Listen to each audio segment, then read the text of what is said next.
What is up, everybody? Welcome to Friday Night D&D here on the God Mode channel. I am Jaso / the DM / the wizard / whatever you want to call me. Who else is joining me on this fine Friday evening? Hey everybody, it's Luke, and I am playing Domo, Hobgoblin Warlord. Bob's your uncle?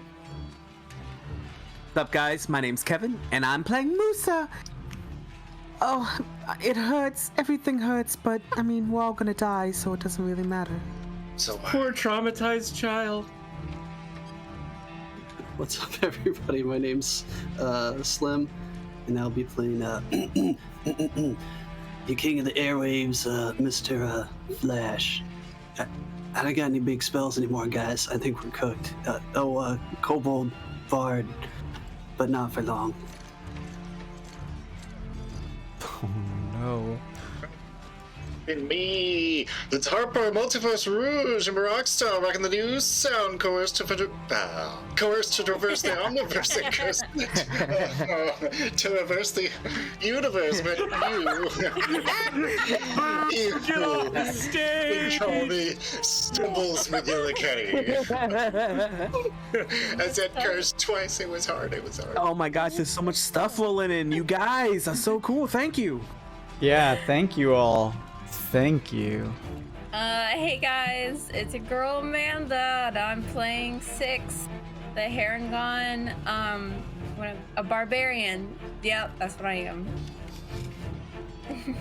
God, we're so professional. Fuck. Hey everybody, I'm Nick, and play Vice. I'm like an actor, so like, can we like retake this whole thing? Like, just cut, do it in post. Yeah. Rewind the tapes. Hey yo, I'm Maz, and I'm playing Tali. Completely forgot that I was supposed to be after Dude, square out, everybody. I'm playing Talia Kalashar Jared. Oh god. Thank you, everybody. Go follow Maz. I posted her link in the chat. She does variety stuff. It's a lot of fun, and I'm so glad to have her for this campaign. So thank you for joining us. Let me see here. I think what we'll do is maybe when I'm running the intro, Kevin, if you'd be willing to, we'll go in the back end and see. I've got them all. Yeah, who is getting There's what? like 20. Thank you all for all of the.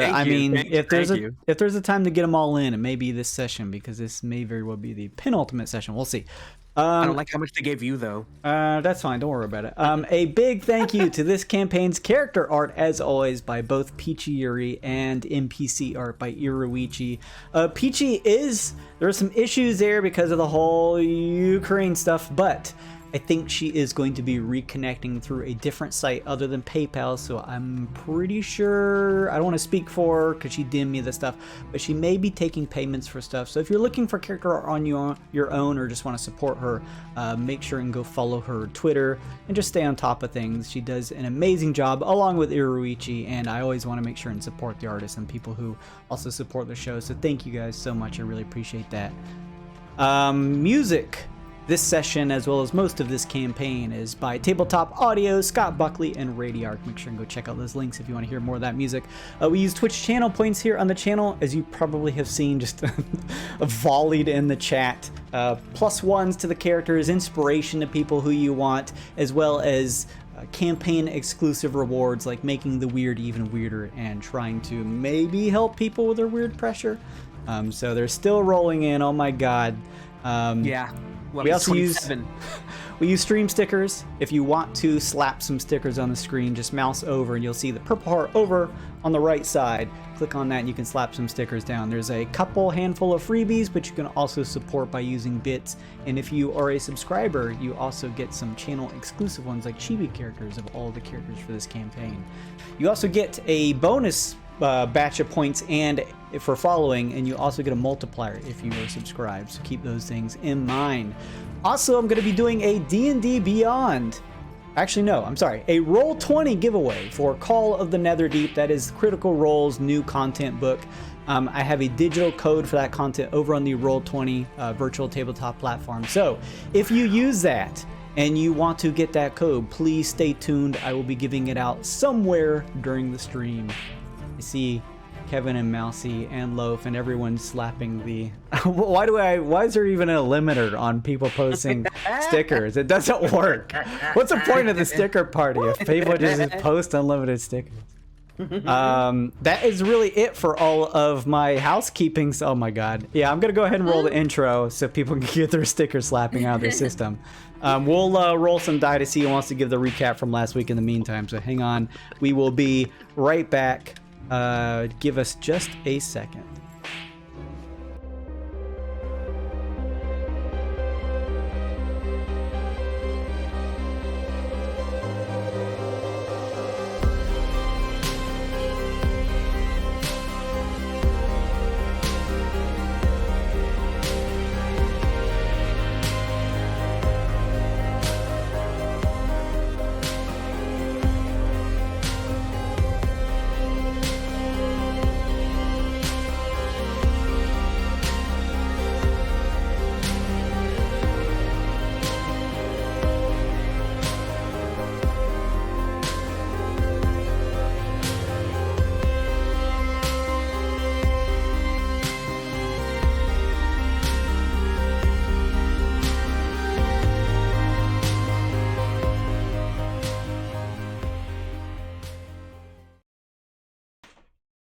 Pay attention.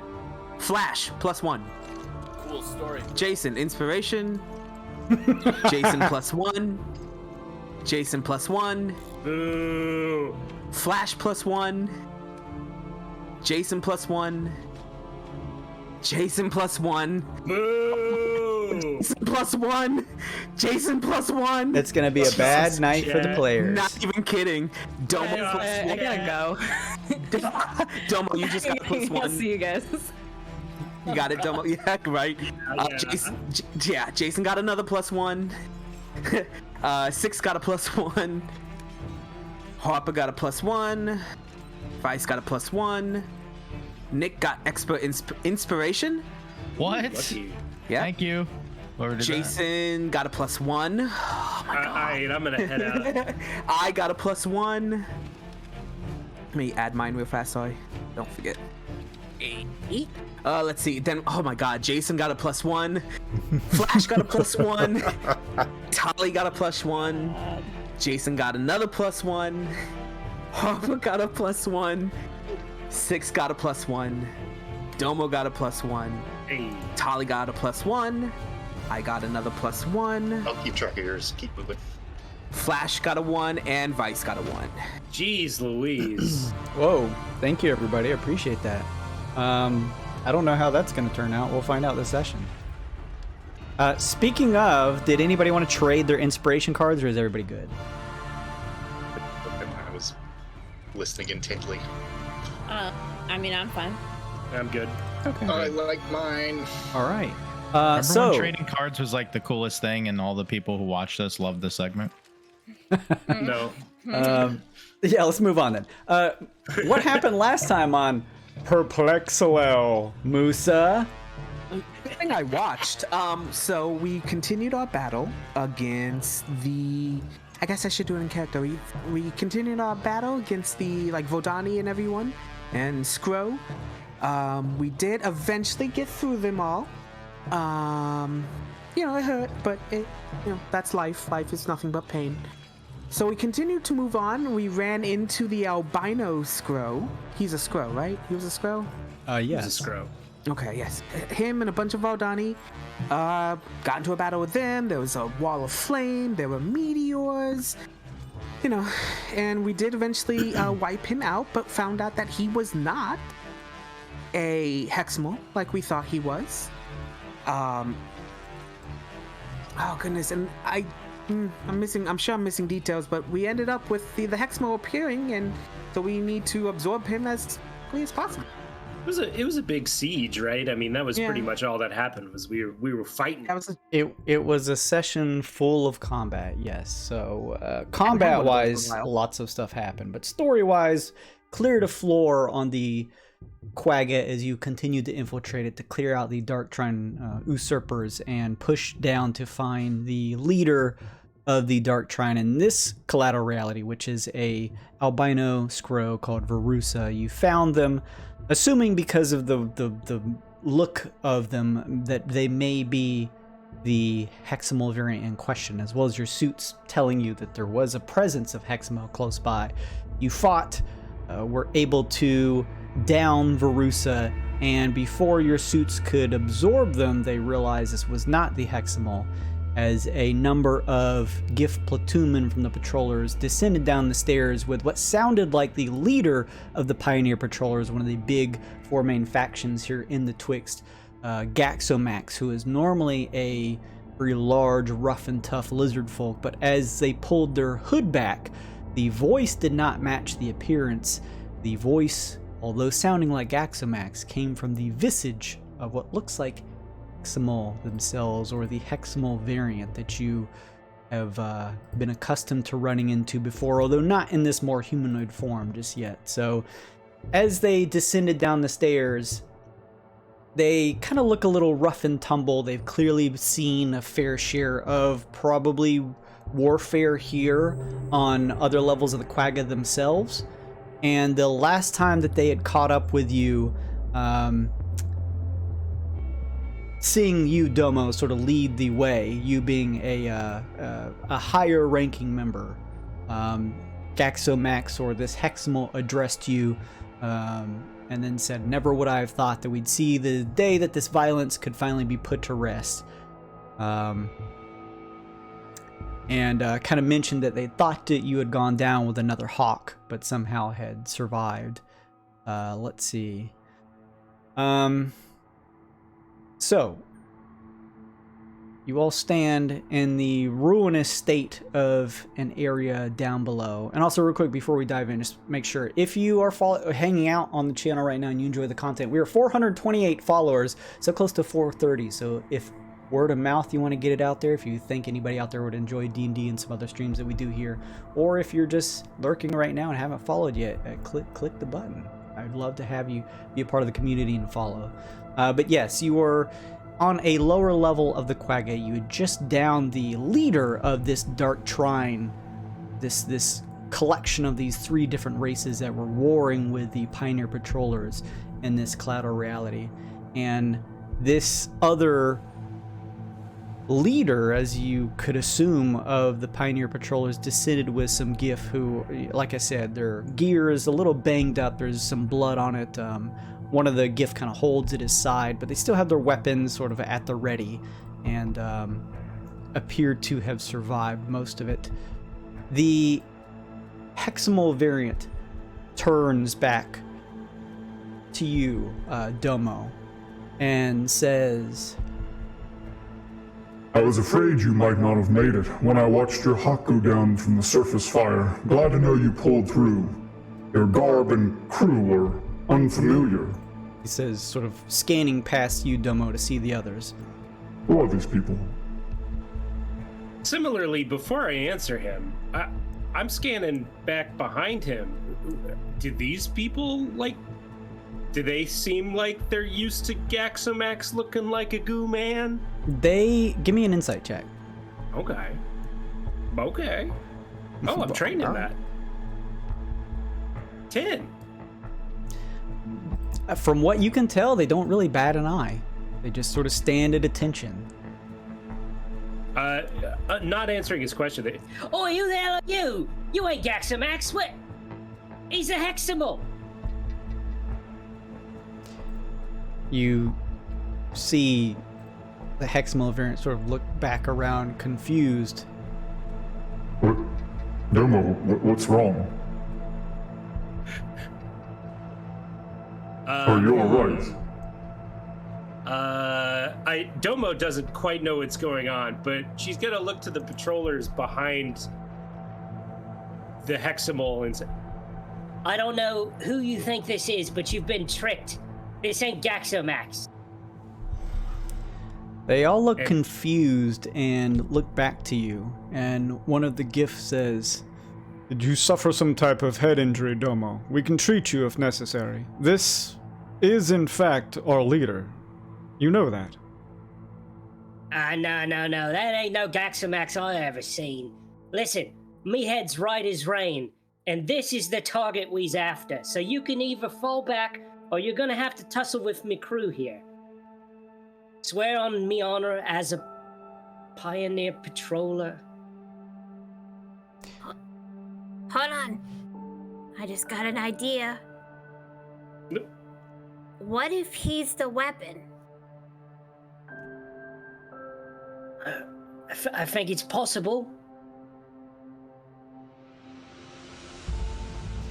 Have we already talked to our suits about this guy? I can't remember from last. Oh time. yeah, I think they said that it was him at the end of last session, right, Jason?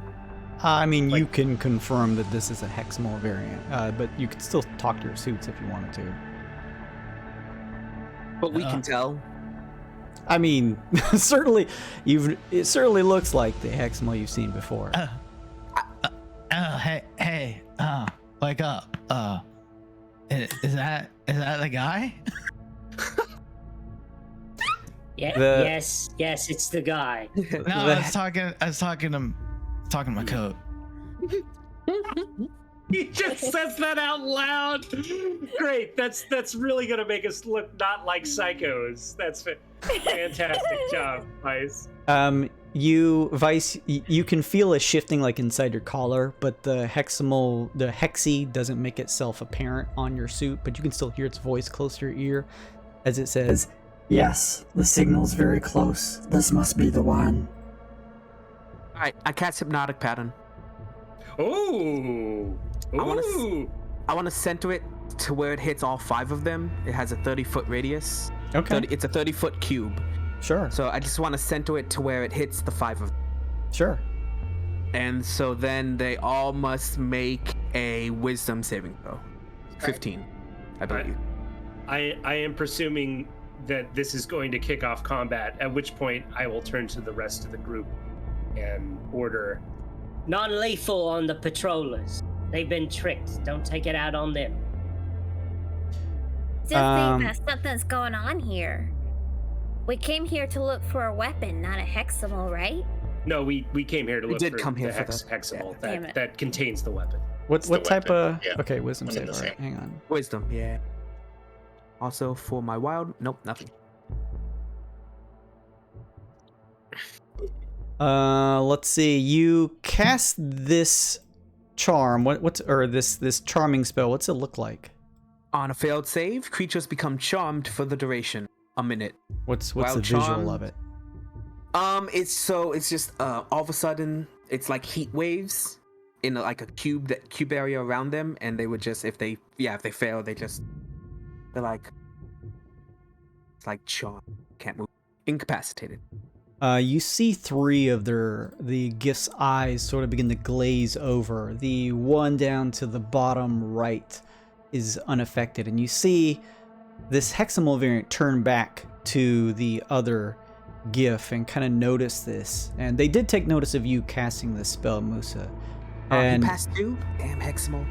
He turns and he actually holds up his hands and says, hang on just a second.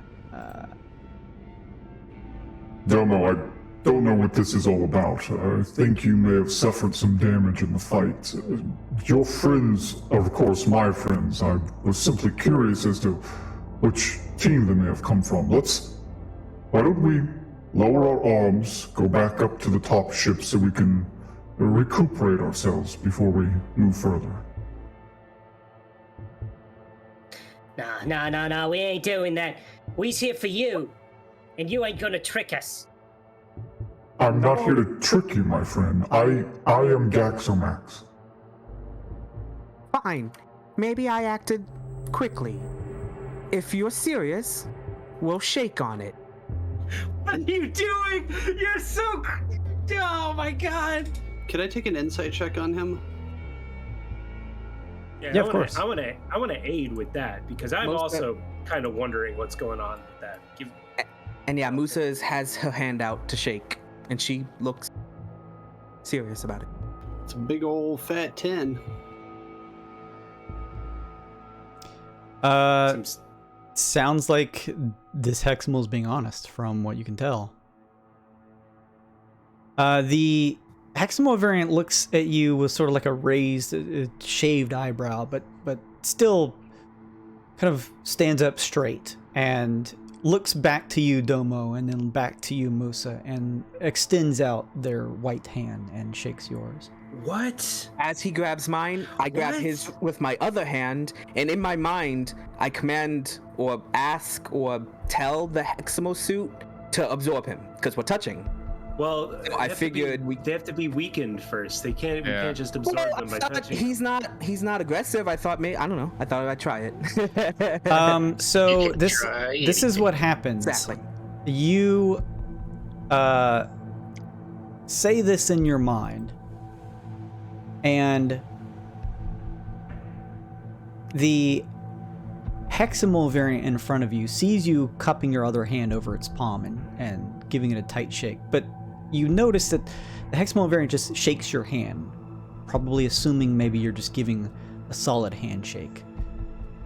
In your ear, trying to remain out of the audible range of the other Heximal variant in front of you, you hear your Hexi whisper into your ear, and it says, "We either need to weaken him, or he has to willingly give himself to us to subsume." Okay. Well, since I didn't say anything out loud, I'll let go and I guess just move back. Wait. Domo takes a couple steps back. What are you? What manner of creature are you, Gaxomax? Gaxomax looks down and back up at their form and back over to you, Musa, and says, "I don't know if something from battle may have tampered with your memory, but I know my appearance may not be what you're used to.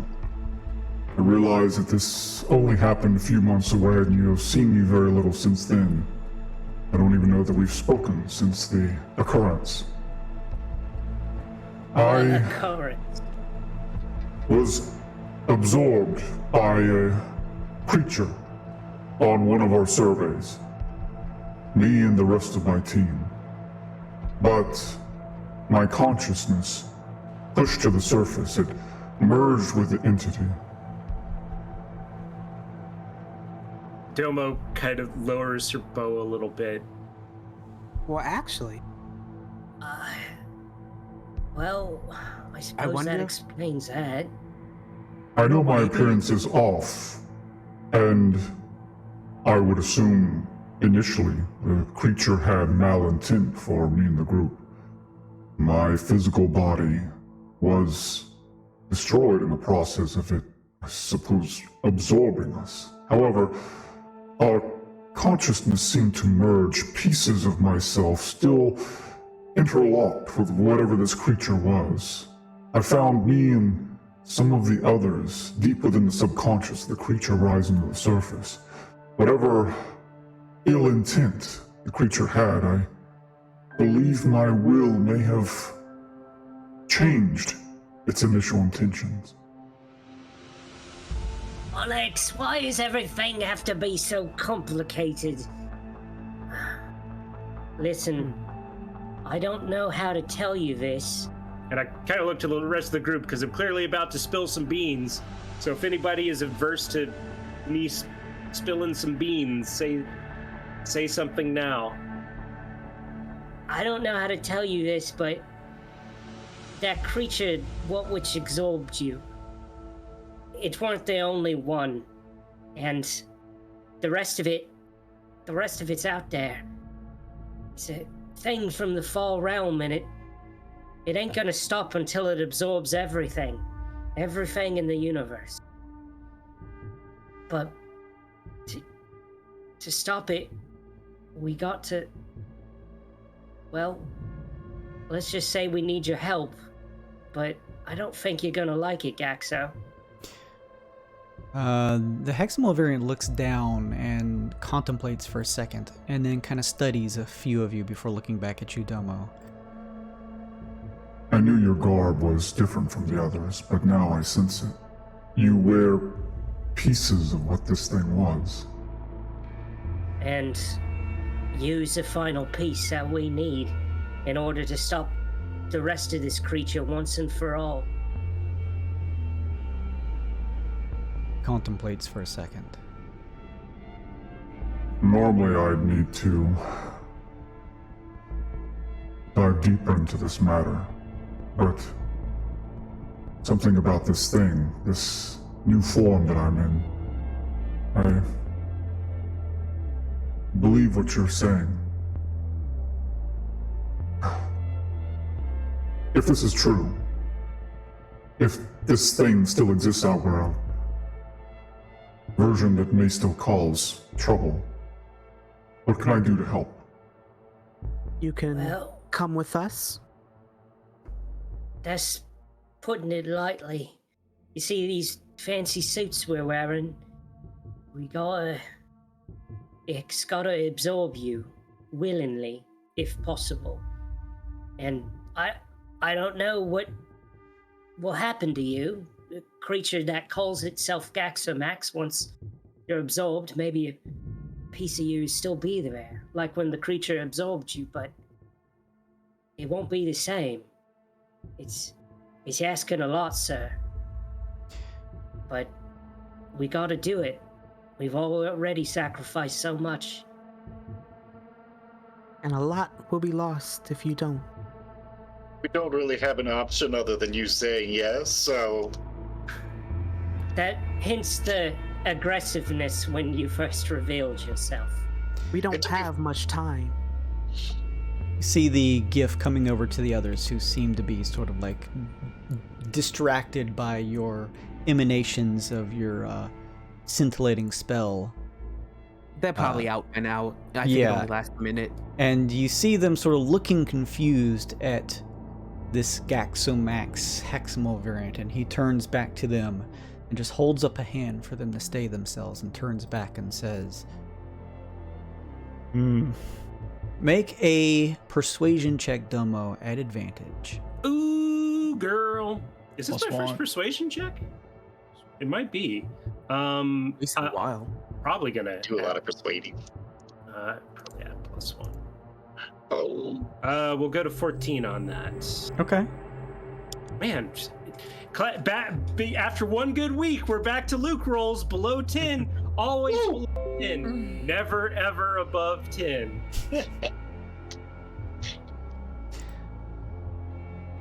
He looks on to each of you and says,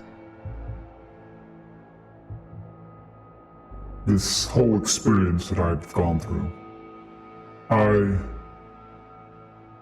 am in this new form, and I feel as though I am myself, at least largely.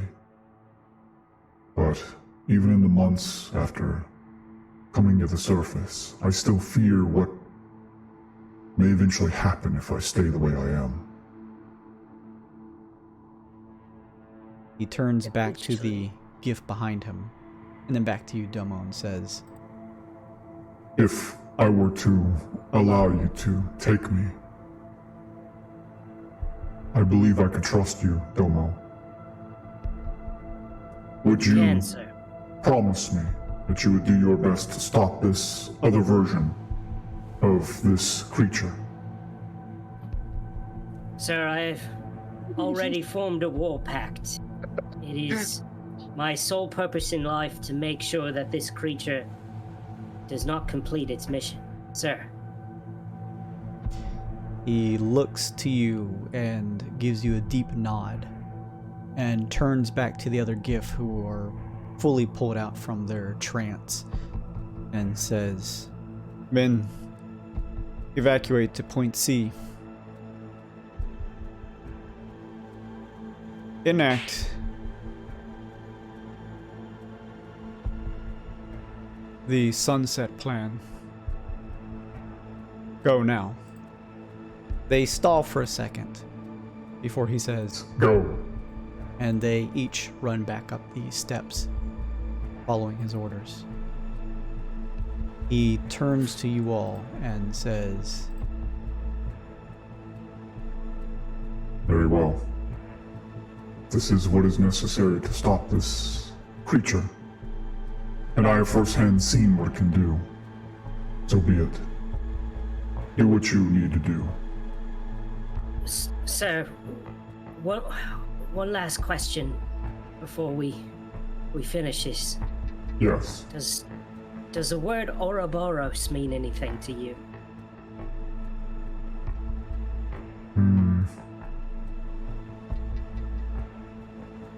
I don't know of an Ouroboros, but I have dreams of the term. I cannot explain them. But ever since being absorbed, yes, there is a familiarity. Domo just nods and does the Metal Gear Solid 3 salute to Gaxomax. He stands up straight and slaps a closed fist over his chest and just looks forward to each of you to allow you to do whatever it is you need to do. Put out my hand again. He sees it this time and then gives you a hearty grip with his. This time when you do this, Musa, your suit begins to run a number of pseudopods that extend from your glove over to his, as well as each of your other suits begin to shoot out these tentacled white wisps that do their thing that you're all familiar with when you have weakened a Heximal variant in a collateral reality.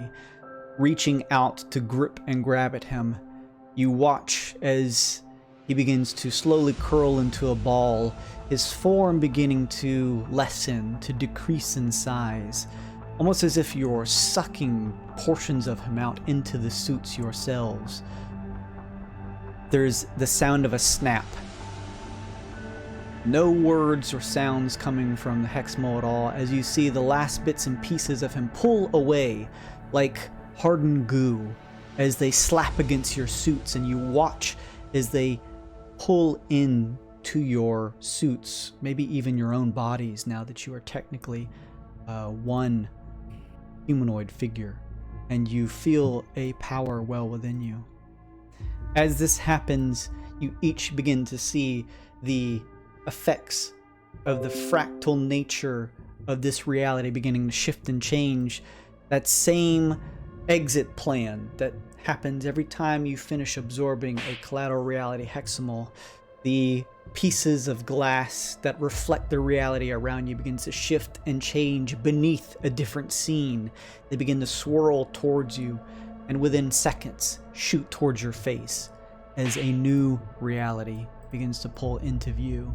I'm going to collect you all and move the map. Eat this every time.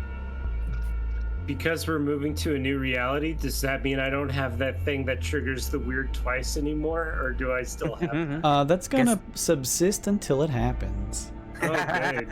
Good. I was gonna say, I guess it also depends on what reality we go into.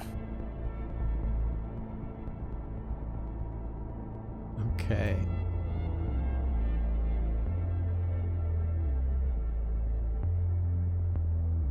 Let's see. All right.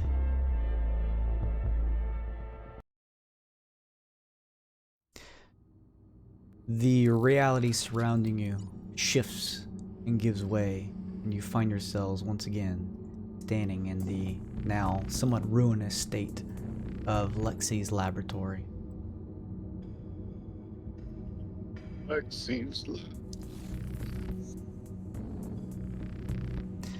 Lexi is still sort of trying to analyze the down metagolems as she stands up and says, "Good, you've made your way back. And with good time as well," she says, as you can kind of see numerical symbols flipping by on her visor. Mission accomplished, although I don't seem to notice anything different other than a little tingle. She comes over and pokes and prods a little bit at Seven, who kind of winces and pulls back as she does. You see a number of patterns and symbols flip by on her visor. Alright. I've read the biosignatures on your suits. I can confirm that you now have the additive power necessary to put an end to Heximal Zero.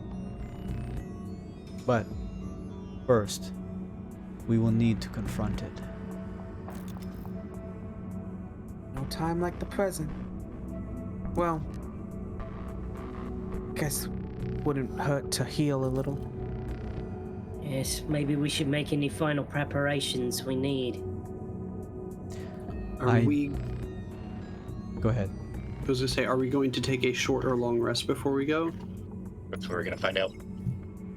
Lexi looks and says, I don't know that we have that time. Oh, not even the short rest? Brutal! Oh, man. Okay, Dice well, and potions it is. in that case, I'm gonna try to, against my better judgment, do some weird mitigation, probably. How do I do that again? Isn't there like a deck or something for it?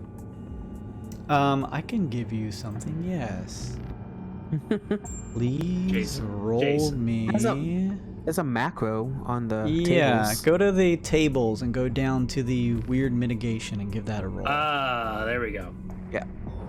It is the smoke symbol. You release some thank pressure God. and go down in a 1d3 amount.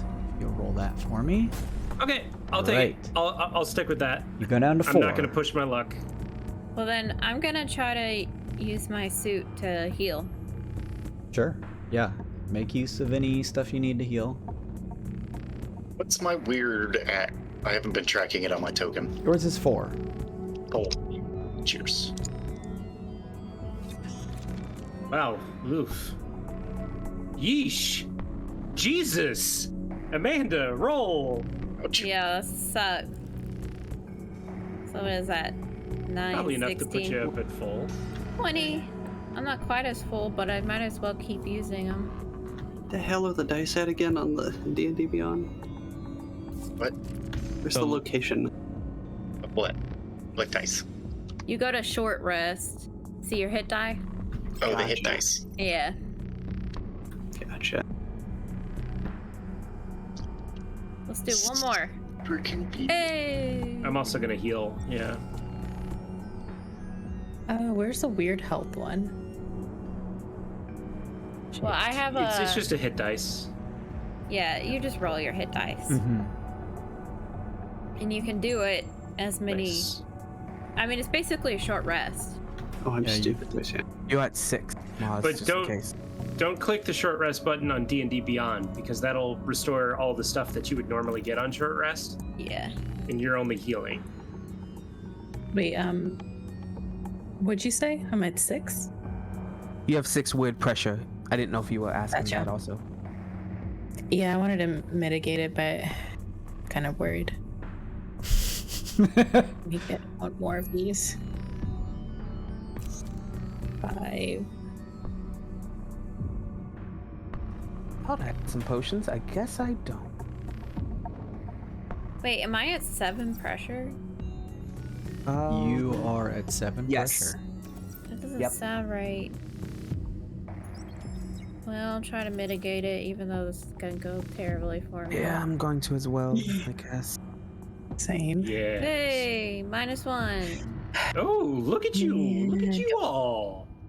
Ooh. Hey, look at us. Who thought we'd be here? Not me. Look at everybody mitigating. Look at this. I'm feeling good. Here we go. -1. Lucky ducks. Oh, that was the wrong one. Tally, you mitigated 3. We had to press our luck, didn't we? No. Yeah, I was just about to press it one more time, but I'm gonna stop now. Yeah. Mitigated 1. Hi, Biscuit. Earth aggravated hell out of 3. me. Up Oh, to 7. I mitigated 2 altogether. I mitigated 2 times. Okay. So I'm Somebody had to comment on the luck. at 5. That's me. I'm here to jinx everything. Yeah, I got it this way. Your roll stuck there. Guys, you remember last week when I rolled well? It wasn't just this game either. It was my Saturday game too. I was rolling like hot fire, and now I'm just glad things are back to normal. You know. Roll for healing. Use a health dot. Ugh. Jesus, really? Really?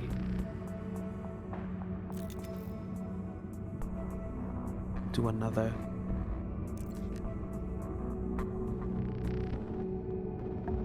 I like how Domo could pretty accurately nail something at the length of a football field with a longbow, but a pistol at 30 feet is probably gonna miss. Gunpowder's scary. The big round.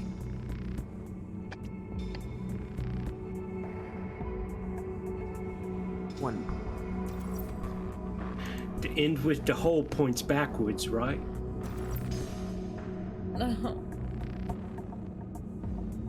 Forget to look directly down the sides. Oh. Hold it sideways as well.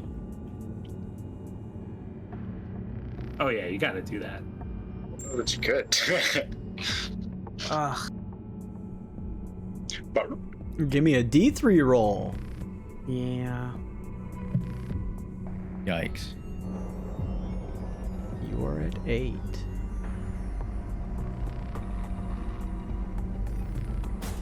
Question, Lexi. What manner of creatures are these heximals? Is it something that I could specifically use or protect from evil and good? It'd be an aberration, celestial, elemental, fey, fiend, undead, one of those.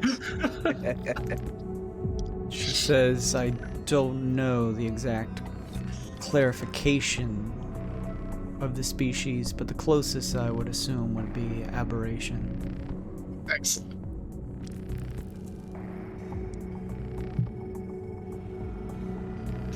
What kind of music do you think they like? She says, Are you for real? they don't. Well, it could be helpful.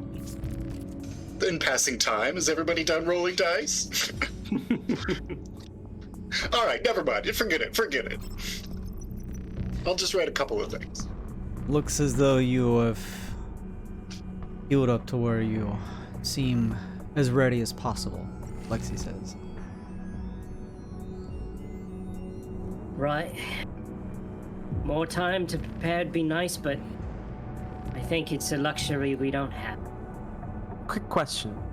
Oh, actually, yeah, has it been 8 hours since we were first on the Quagga?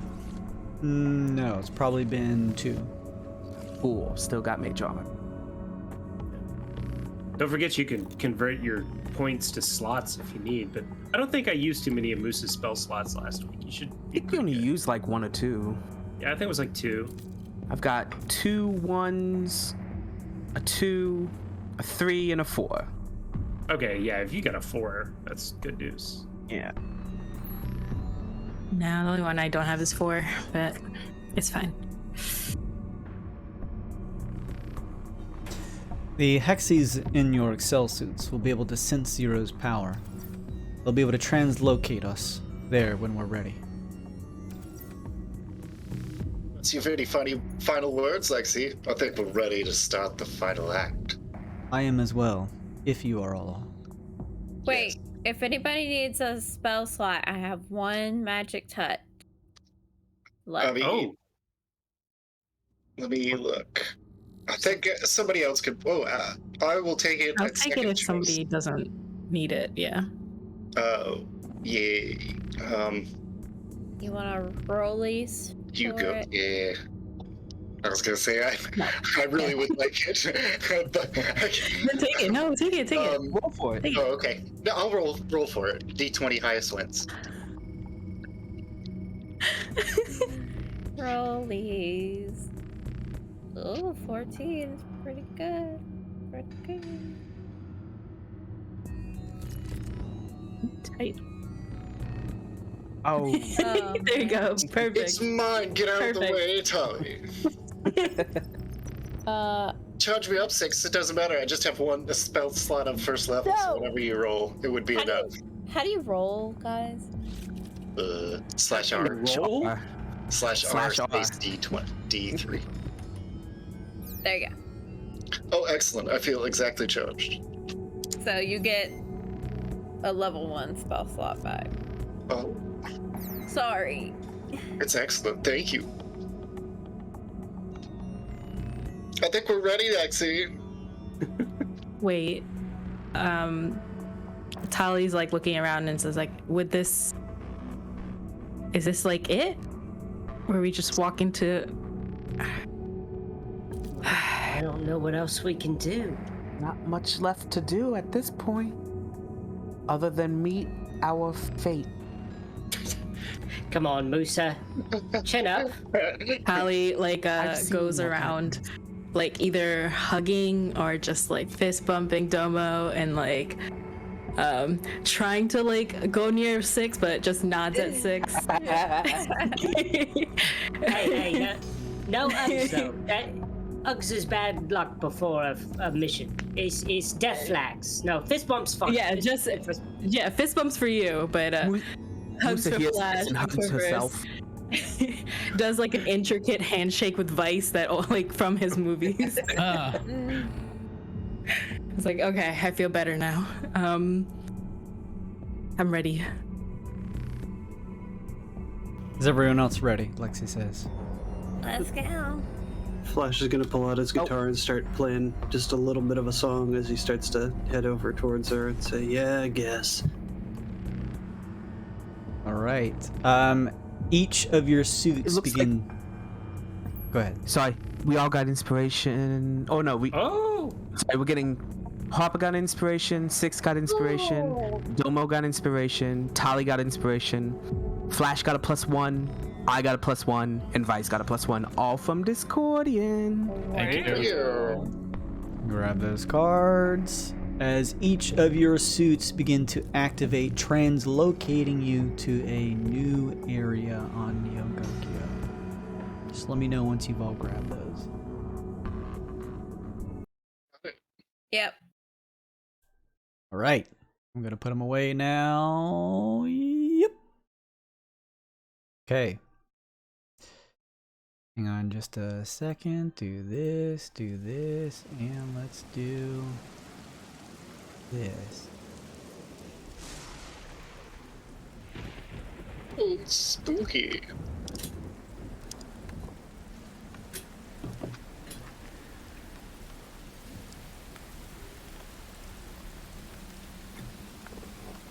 You find the area beginning to complete itself from the fractal nature that just sort of exploded around you as you translocated.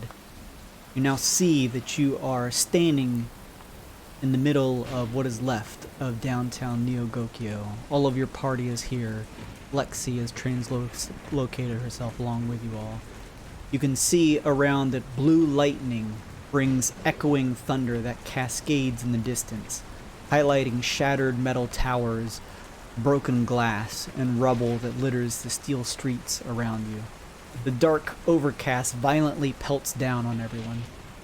Up above you all, some 100, maybe 150 feet in the air, is the silhouette of a lone figure who simply hangs in the air, as if gravity has no hold over them.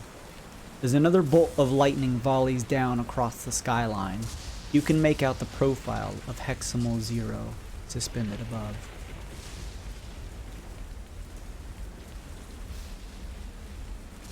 What do you do? Fitting that it's raining. So, how do we activate this weapon thing, which we absorbed? Lexi looks back and says, "We'll figure it out." Wait, Great. what? You It's don't know how this unbelievably- works? That is unbelievably cavalier of you, Lexi. I don't believe that was your plan. We'll need to get Heximal's attention either way. We can't activate it without confronting him. It should How be far- simple enough. Yeah, how far? How far is he? 100 or so feet to 150 feet up in the air. I mean, I can kick it off also. Whatever you guys want. I can shoot it with an arrow, so you don't gotta waste any of your magical ability. I can always just throw a fireball at it, get things going. Nice cantrip. Could you Also shoot it? good. That way no one... Could you shoot it down? Is that something you can do? Shoot it's one of its... How's it flying? Shoot it in its wing? Does it have a wing on it, or does it look like it's just floating? I guess I mean more mechanically. Domo, can you ground the target? Tripping attack only works on larger, smaller creatures. Yeah, okay. It sounds like it's pretty big. That conversation didn't happen. I mean, it looks human-sized, medium-sized, human-sized. and it looks like it's a humanoid form, but it is 100-something feet in the air. I just imagined it was like a big pulsing Tetsuo no. meatball thing. Okay, I mean, I could try to prone it. If it doesn't hover, it would make it fall. That'd get its attention. That's what I like to hear. I want to get attention, so hurry. Do it. Start it. Okay, do that. Without a better plan, anybody? I look back to everyone and say, don't I have a getting spell? Defensive positions too. Don't I have a spell that would make it... I thought I had a spell that would like paralyze him. The hypnotic pattern will not ground it. It stays in the loft. Oh, never mind. Musa just blasted. I forgot I'm out of good boy points. I can't do any of the fun shit that Domo can do. Did you say blast it? Oh, shit. We're trying to ground it, really, so everybody can take a whack. We got a lot of people with just fists, you see, points at it. If nobody can get it out of the sky, I was just gonna get its attention so no one had to waste any of their ammo or anything. Yeah, Lexi turns and says someone could just call for it. Oh no, I'll get its attention. Yeah. I would rather call for it with bullet. Yeah, I'd rather the drop on it, please. Then maybe... Dang, could I send an ice knife through it? I don't think that's really gonna... We're trying to bring it all the way down to the ground because it's floating. Yeah, let's not waste any resources. Yeah. I'll fireball it. It doesn't waste any fireball it. resources. Yep. Do it, Musa. Show it what for. Oh. 25 to hit. You fire your firebolt in the air. Despite the pelting of the constant rain, it still is able to keep itself inflamed long enough as it shoots higher and higher up in the air. It does look like it's going to connect with the distance up where Heximal 0 is. You watch as the firebolt gets within about 10 or 15 feet of Heximal 0 before it disappears. It seems to just decrease in size and then completely vanish. However, as this happens, legit, you see another strike. The firebolt. Okay. You see another strike of lightning in the distance, and you can tell now that the silhouette has turned and has begun to lower itself down towards the ground. Looks like I got its attention. You got it right between the eyes. I can tell from here. As Heximal descends, you can see its body now. This full form of it is largely humanoid, although its features are still somewhat that of the kind of grotesque nature of the gooiness of the other sort of like Heximal variants that you've run into previously.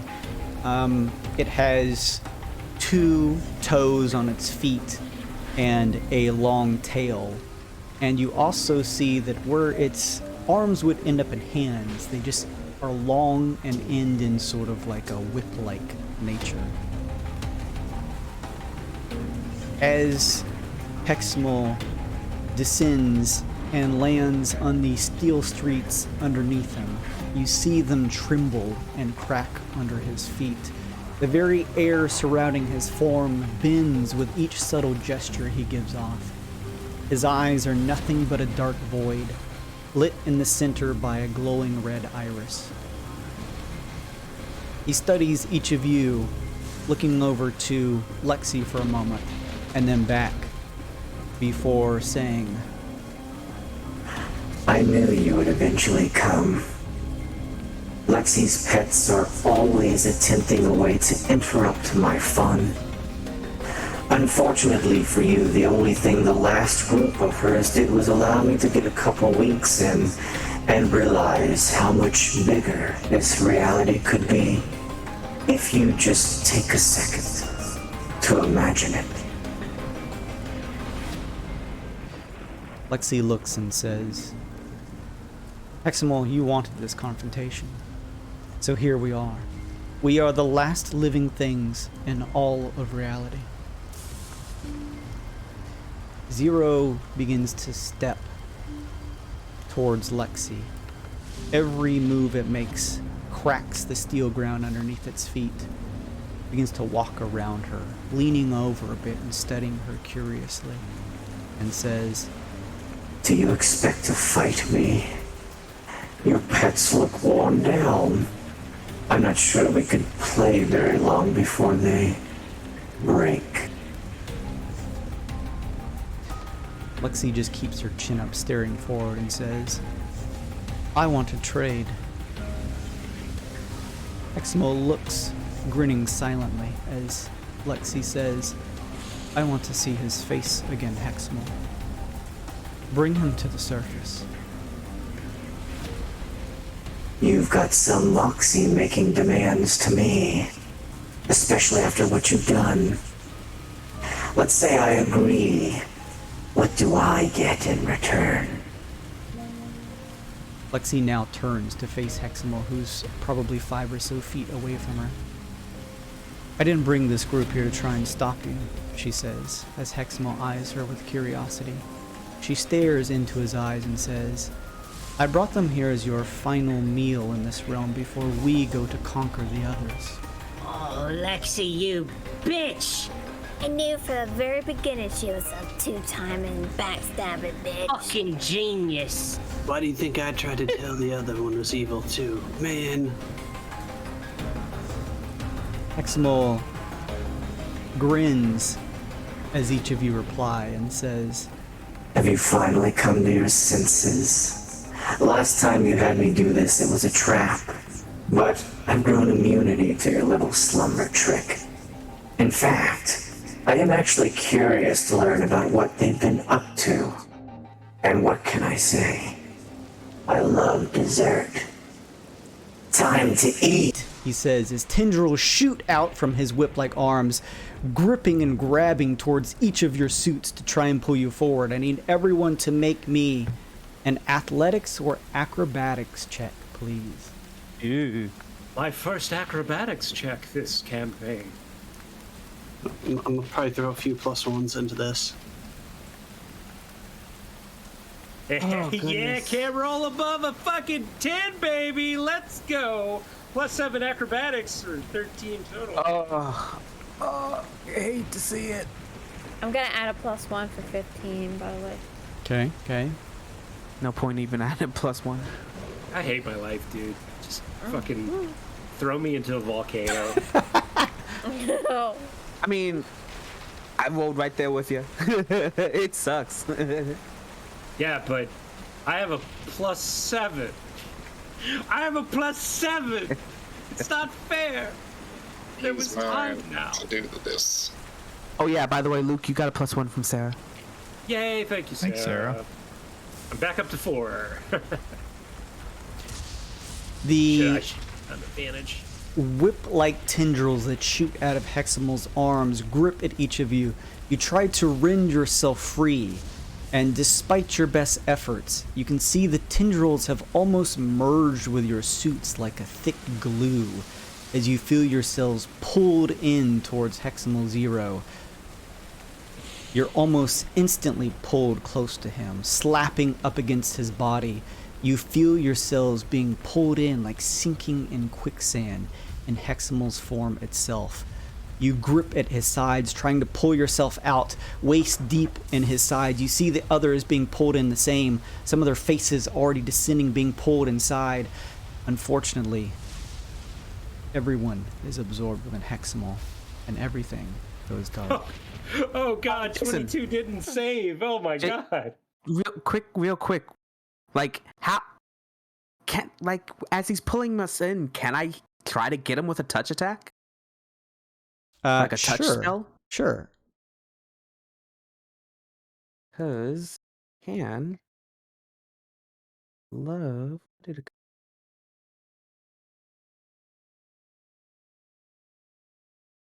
at higher level. Okay. See if this works. Bestow curse. A DC 15 wisdom save? Yeah. Yes, passes. Same note, as he's pulling us in, does Six have time to pull out a hand axe and scream, "You bitch," and throw it at Lexi? Oh, please say You yes. can, but I would say it would be a disadvantage as you are like instantaneously pulled through the air towards Heximal 0. Do it. Try, yes. Hold on, honey, hold on. Come on. 14, it's not bad. 14. I'll add a +1, 15. Unfortunately, that is just shy of Lexi's AC. That bitch. This bitch. You bitch. Your axe kind of clangs into the steel debris next to her, just missing, almost cutting through some of her hexy suit as you are pulled in. Just a second here. Let's do one of these.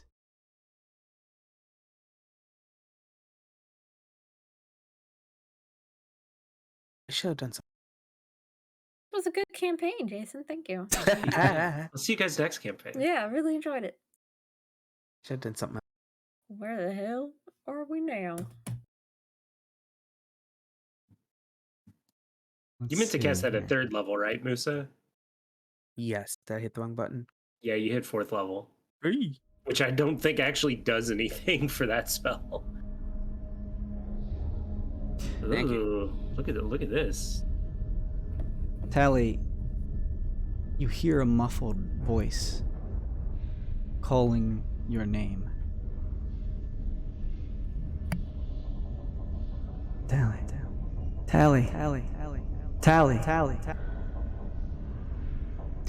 Your eyes begin to come to as you pull yourself back to consciousness.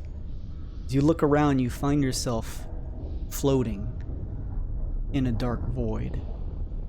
Your vision comes into focus. You see Ishara hovering over you. She looks to you and says, I felt what happened to you. I can't exactly tell where you are now, but wherever it is, you're still you. She kind of places a hand at your back and kind of pulls you up as you kind of float here in the void. It's quiet, despite the sound of what sounds like a growing shifting, the sound of almost a alien-like collapse, snapping and breaking in the distance. Shara kind of pulls you upright and lets you breathe for a minute.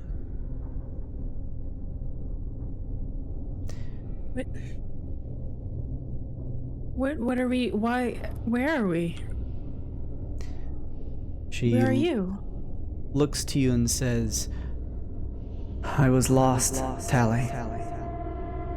When you met me, my original inspired, the Kalashtar Calypso, was dead. In my reality, he did not have any family, no other familiar ties. So instead of moving on to the next host in the lineage, I instead became trapped in a series of recurring dreams here in Dalcor, trying to find some way to put the pieces together from the memory I'd lost. Our trip to the Far Realm, the experiences we had there, has opened my eyes to a number of things. The puzzle is now complete, Tally.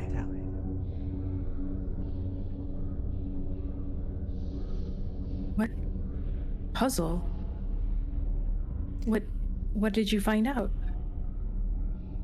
The reason for my amnesia when you first met me was due to my own failures to realize a new paradigm. I chose Calypso as my inspired since his birth. I was always there, whispering to fuel the fires of his ambition. He was my tool, and I wielded him with extreme proficiency, subtly guiding his pursuits to further my own goals. It was only when I directed him to pursue the blood of a god outside of the mortal realm that my connection with him was severed.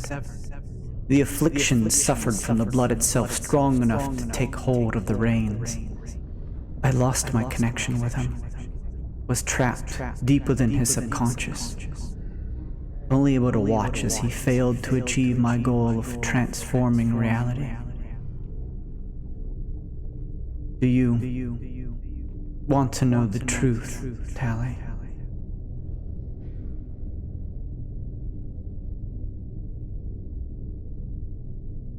Well, I have nowhere else to go. Are you sure? Okay. Yes, I'm sure. Very well.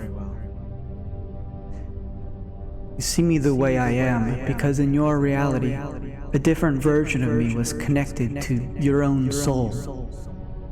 The Ashara from that far realm was correct. This, Tally, is what I truly am. You watch Tally as Ashara begins to change.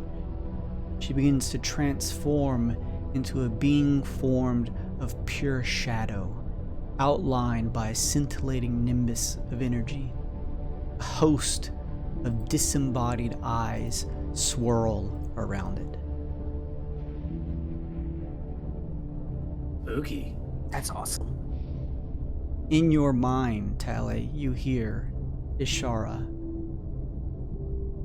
I am the supreme Kalarak from my reality, the Eye Binder, and the grand conspirator of the dreaming dark, she says. Heavy.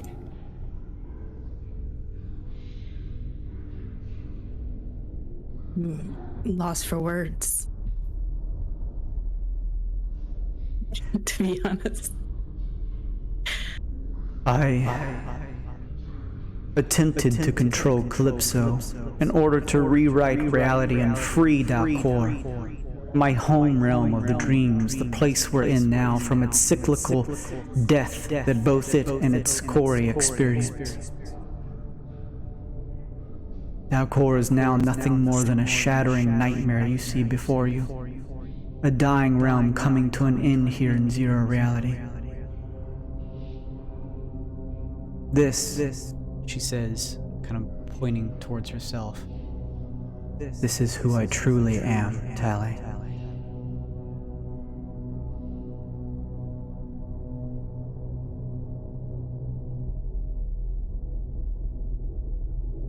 Is this what you wish for our partnership so that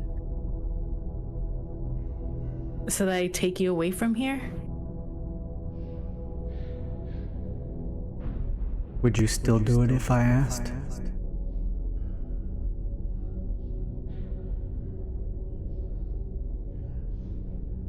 I don't know.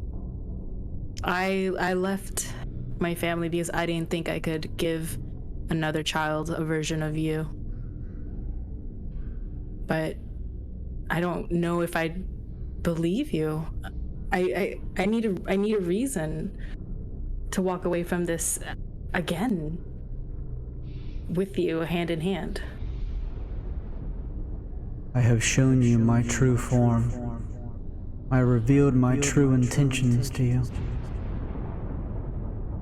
They were never good, Tally. I just could not remember them. I heard your truth. I meant what you wanted going forward. You're asking what I want now, in the future. Well, that's all we have. You are correct. The past is dead. All there is moving forward. Tally, what I want no longer matters. All we have now is each other, and the people who are left in the waking world. You shared a piece of yourself with me.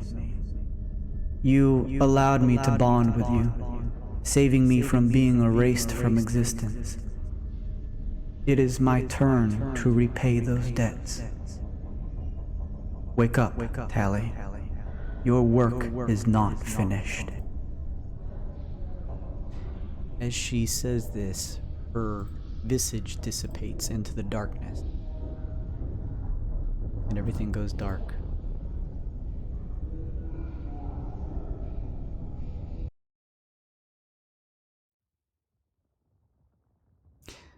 Tally, you begin to wake up somewhere else.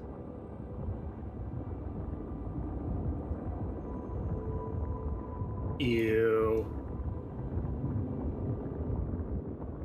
You just goo. Feel the sensation of your body being trapped as your vision begins to come to. You look down and around, and from neck down, your body seems to be congealed in a mass of this dripping white goo that connects to a clear white gooey surface. Ahead of you is a vast, open white space that continues on before blurring into the distance. You also now see the rest of the party that you were with, spaced out a few yards, each similarly trapped upright in a mass of the same gooey white texture. What would you like to do? I don't like it. Can I walk around? Or is this like a quicksand kind of situation?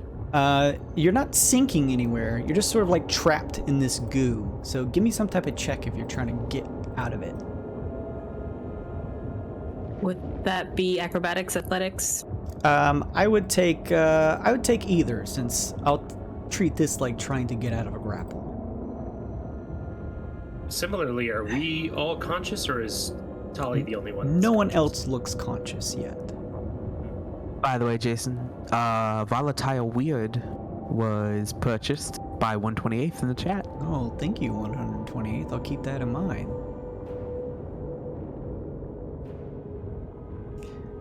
Did you roll for that, Tally? Let's see. Oh, no.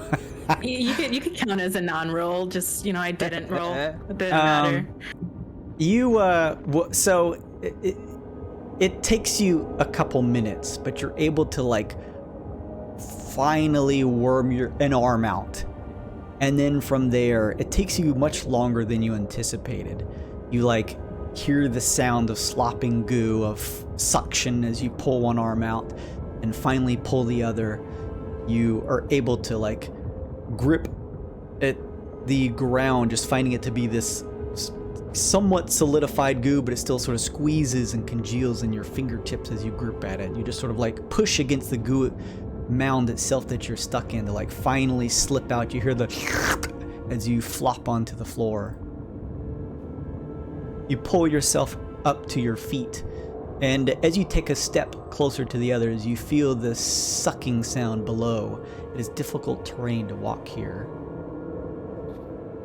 There's an erratic shifting you feel at your palm, and as you pull it up to look at it, you see that the typical level of your weird pressure that would display here seems to be shifting occasionally to some strange unknown symbols, although it does eventually shift back. You see the others here, all similarly trapped, crouching in their own goo pods. All of their heads sort of hanging. They appear asleep or unconscious. What would you like to do? Tali takes out. Does she have it? Her biscuit. He's Biscuit. I'm sorry, babe. He just wants the. I know. He's trying to roll for initiative.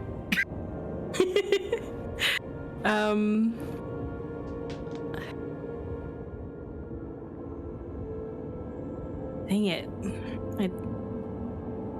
She wanted to use one of her crossbow bolts or something sharp to cut them open and wake them up. If you have it, sure. I've never used this, but I have this weapon that I never used ever. I don't know how to pronounce it though. Feel your Hexi suit boots. How do you kinda pronounce that? Oh God. I don't.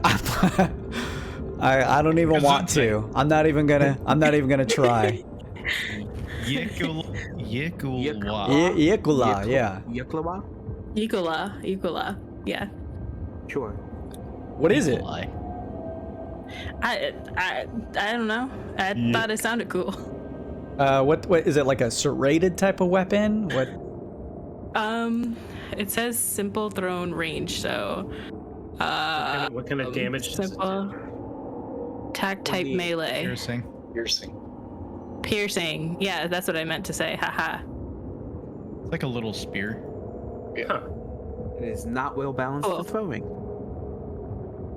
And you wanna? How do you use this? Describe it to me. Pretty much just like, you know, if I was like standing near them, just cutting out the shape of them. Okay. You like, yeah, you begin to kind of like pierce it in these spots. And the masses is congealed enough where you're able to sort of like almost do that sort of dotted line type of thing, and then you can kind of like begin to pull and prod at it, and it does begin to give some. Give me a strength athletics check at advantage.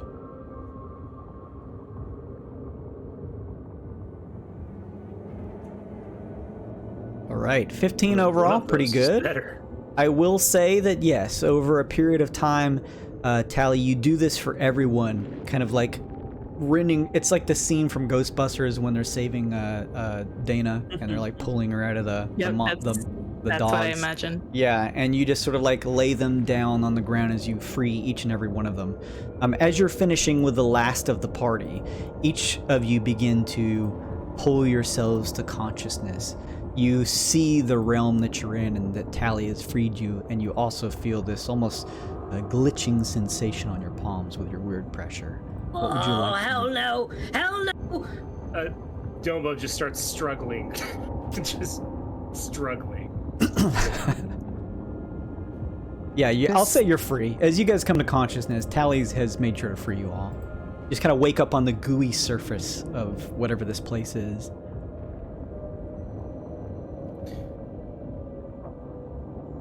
Well, I don't know about the rest of you, but I'm not getting eaten. Dombo starts indiscriminately firing arrows into the goo below her, to little to no avail. They begin to stick into the gooey surface, and you watch as slowly they begin to sink into the mass. I'm not sure if the Heximal has a digestive system, but this is definitely being absorbed. I would categorize it as absorption in my dictionary. Musa fires a firebolt at one of the walls. Woo! Look at that weird trigger. Of course. Hey, but I get a level 1 spell back thanks to my suit. Hey. I will say this, there are no walls around here. It's just endless white that you see, and a floor, or what could be described as a floor underneath you. Great, we're in the prison from THX 1138. I'll stand up and send it like at the floor and see what happens then. All right, then you do not have to roll on the weird pressure. However, I do need you to roll me a d25, please. 21. Remember your suits if it happens on other people's turns. Actually, I think one of my spells randomly goes off. Oh God. Also, Yeah. pick a number 1 through 3. Pick a number? Yes. 2. Right, nothing happens. 2. Cool. I immediately cast an random spell. So 1, 2, 3, 4, 5. Also, here's something that each of you begin to realize as you fully come to. Each of your forms feels fully refreshed as if you have had a long rest. That's weird for being half digested. The strange turn of events. So we take a long rest then, is what you're... Pretty much. Yes. So, yeah. But we don't lose our weird pressure. Correct. I'd cast another firebolt because I had to. By the way, See Jason, Musa just so like you know. fire off 2 firebolts into the distance. As soon as Tali says we're being absorbed, Domo like sloshes over to Vice and just like hops up on his back, piggyback style. Yeah, like higher up. No. Oh, it's up there too. Six takes out her tankard of plenty and uses her last charge for the day and starts drinking. All right. Oh no. Oh no. You hop up on Vice's back, Domo, and the hexy face appears from your collar. And now each of the faces on all of your collars appear and look around. And they say in unison, "The power we obtained from the last Heximal variant. We understand it now. Those absorbed by Heximal 0 are fully subsumed, their strength and knowledge becoming his own. But the power we obtain prevents this complete absorption. We are inside Heximal 0, but we are still individual entities." Oh. Domo hops off of Vice's back. Moreover, we can sense Heximal's stabilization organ. We've yet to be detected by Heximal itself, meaning there's a chance we can summon this organ and attempt to destabilize it while it is distracted by Lexi. We are... Wait, go ahead. Want anything to do with Zero's organ, okay? well, wait a second. So you're saying that Lexi, we did it after all. She's just trying to distract him so we can finish the job. A possibility, yes. You crazy bitch, I can't believe it. Alright, so how do we summon the organ? We will do that ourselves, using our resonance here and connection with Heximal. We are unsure of the results of this process, but believe it the only viable option we can carry out in this situation. Be wary that it will resist destabilization, so prepare yourselves. I've never met an organ I couldn't tame. Let's do this.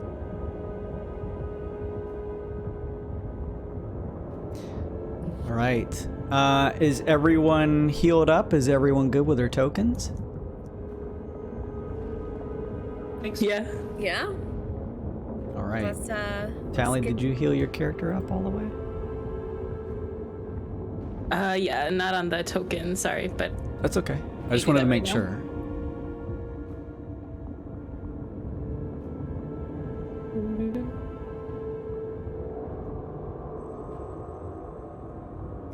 Each of you feels your hexy suit begin to vibrate very subtly.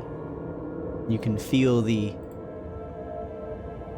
somewhat firm, although gooey ground underneath you begin to shift and quake a little, trembling underneath your feet. Hang on just a second, let me do some stuff here. Need to resize some things. The area ahead of you begins to shift and change. There is a swirling sensation in front of you. Like I said, there's no walls or anything. It just appears as though this white, gooey, almost like a glue-like ground. And then everywhere else is just a white mass. There's no indication of anything up above or around. Perhaps some large, hollow space within Heximal. It's hard to even make out what exactly is going on, or where you may be located within. The swirl continues. You can see it beginning to coalesce in front of you. Let's see, let's do this and do one of these.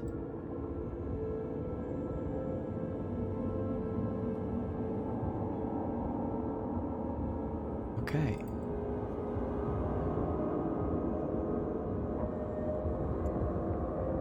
As you continue to feel your suit shift and vibrate, you can see something beginning to ripple up ahead in the gooey ground. The form of the head of the Heximal variant that you have seen previously, the more humanoid form, begins to bubble up to the surface.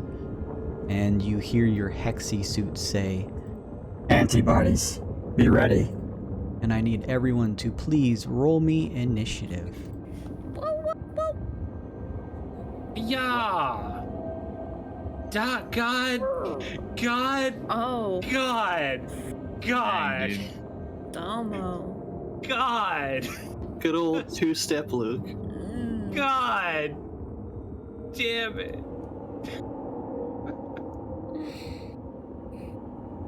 Put you all in the turn order here, hang on. You guys ever just want to die? Yeah. Nick, what's your dex? Wow. God, fucking. 5. Oh, well, yeah. At least I'm not Musa. I probably should have known that your dex was higher than mine. Oh, Hang we were on. on the turn order. Yeah, hang on. As I added you guys, it brought all the ones from the previous combat back up. I don't know why I did that. Alright, you'll punch your stuff in again. Sorry. Haha, I got mine in first. I win.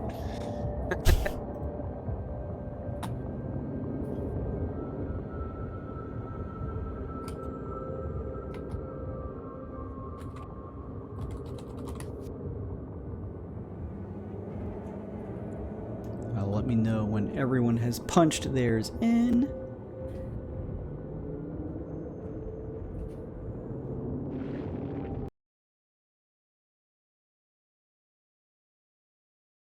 Right on 7. 7 steel reels from whatever was affecting him previously. Oh, damn. And we'll go last. Everybody ready?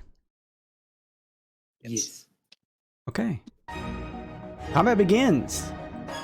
In between the two Heximal antibodies, forming out with a wave of white goo, is a large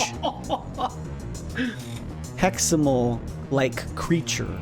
It whips around its body as it screeches and stares ahead at each of you. Let's see here. It is going to do a couple things. I'm the great Cumulon.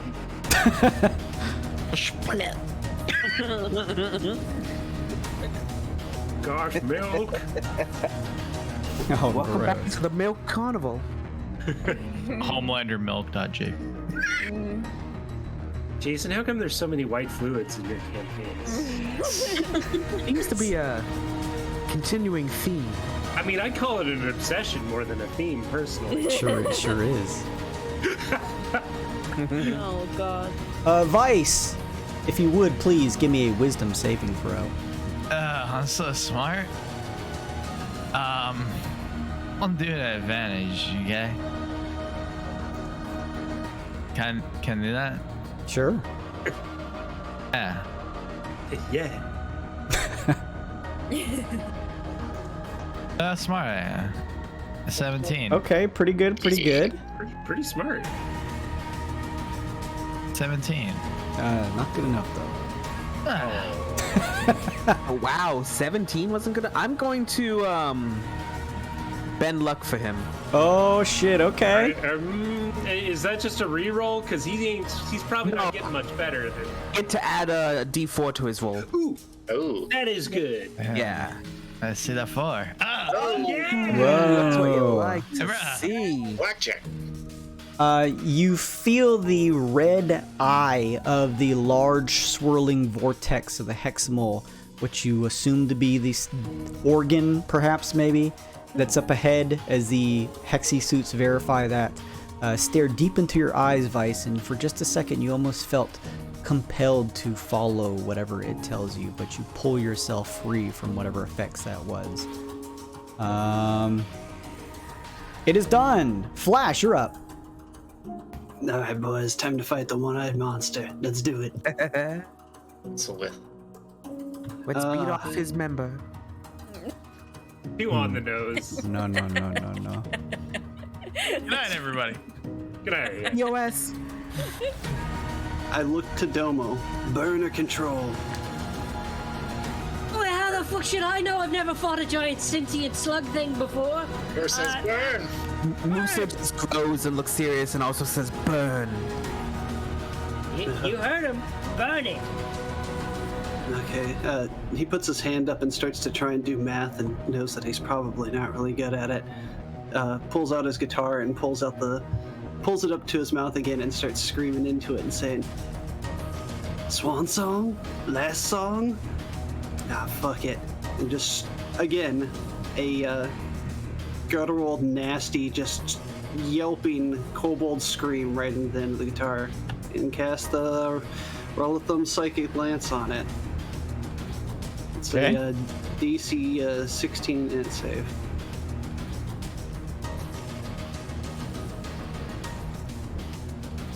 Are you doing it on the main Heximal Yes. thing in the center? Yes. Okay, it is going to just pass that DC. Damn. Takes half of, what was that, 27, so 13 damage. Hey, not Okay, bad. yeah, still pretty good. And I'm going to look to Vice and pull down the guitar and strum a few times and say, "Go get him, buddy." Give him a bardic inspo. Yeah. Like it. Very nice. Anything else, Flash? I'm going to step a few steps away. All right, just keep in mind it is difficult terrain. You can hear the suction of your boots as you try to step. Ah, damn it, it's so sticky. Ah, God, it's in my raccoon wounds. I guess we would have some of those. And I end my turn. All right. Before you go, Vice, everyone begins to hear the sounds of Lexi echoing through the massive white interior around you. Despite seemingly being held within Heximal Zero, you can feel a small part of his own senses. You can begin to see through his eyes from his point of view towards Lexi, like a second sight, slightly overlapping your own. Lexi looks towards you or Heximal Zero and says, "There. Now all that is left is you and me. We are the last things alive in all of reality." Vice, you're up. I gotta go.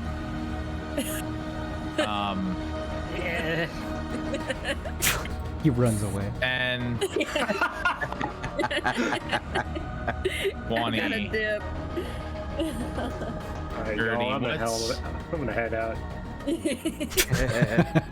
40.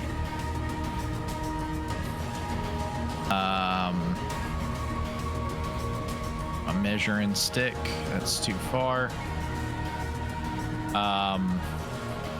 I will take the. I will use. What is it? Step of the Wind as a key point to bonus action dash. Sure. Nice. I think to check the rules, does it give you bonus over difficult terrain, I think? Does it? Because that would be. I may be conflating things, but I think Step of the Wind lets you run on water. No, it's you can spend one key point to take disengage or dash as your bonus, and then jump distance is doubled. Does not say Jump anything distance. about terrain. Okay. I knew it was something else about movement. I gotcha. 10, 20, 30, 40.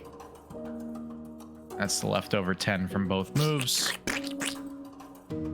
Making all sorts of sloshing and squishing noises to get there. I'll stop. And this one right here is about to have a bad time. Two attacks. Please. Yep, he is. Oh, he is. Because I have a +1 pointy stick now. Ah. First attack. Hits. 13. That would be 9 Ooh. piercing damage. Very I nice. would like to try and use a key point for stunning strike. Sure. It's got to be unarmed for stunning strike, right? Or is it in the attack? I think it's As if long as a it's- You monk hit with a weapon, melee right? weapon attack. You As can long as spend it's an one attack. key point. Wow. Yeah. Wow, monks. Yeah. So please make a DC 14 con save. Fails. It is now stunned until the end of my next turn. You God, throw stunning a stuff. palm into the chin of this like ooze-like form of the Heximal you saw previously. It pulls back and is just frozen there.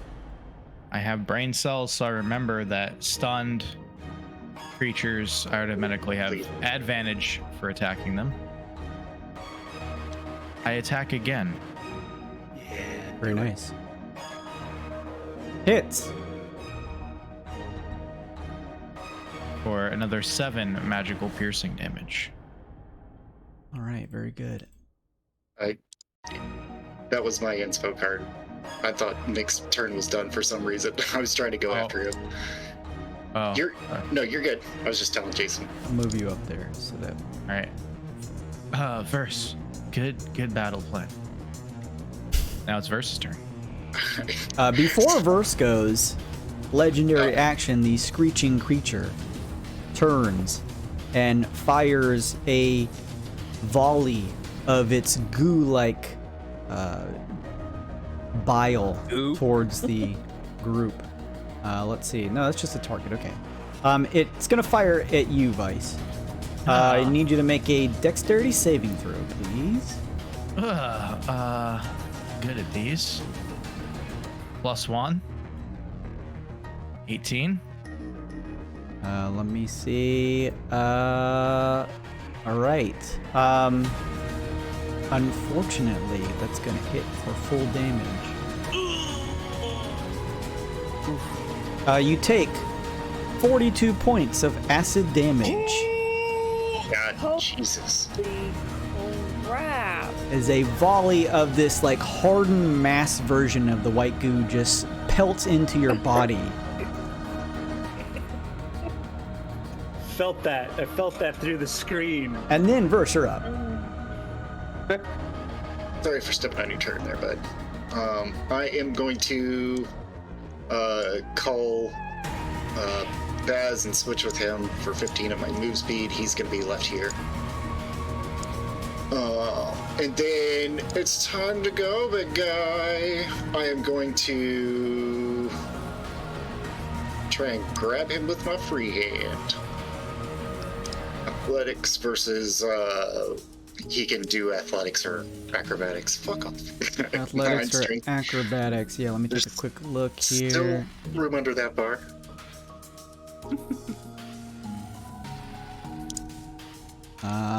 All right. He rolls an 18. Woo! We'll do that again. Oh, fuck me. It's not any better. I'm gonna action. Well, he could still roll. Do what now? What's happening? I do it again with my second attack action. You go to grab at him once, and he is just like everything around here in this gross, disgusting place, just grossly sort of like goos his way out of your grip. You go to try it again. This time he rolls a 13. Yeah. All right. Well, that didn't go as planned. How about we try this instead? 2, 3, 4, 5, 6. That's all he can move, which is unfortunate, but I'm going to action surge to get nasty on my guy.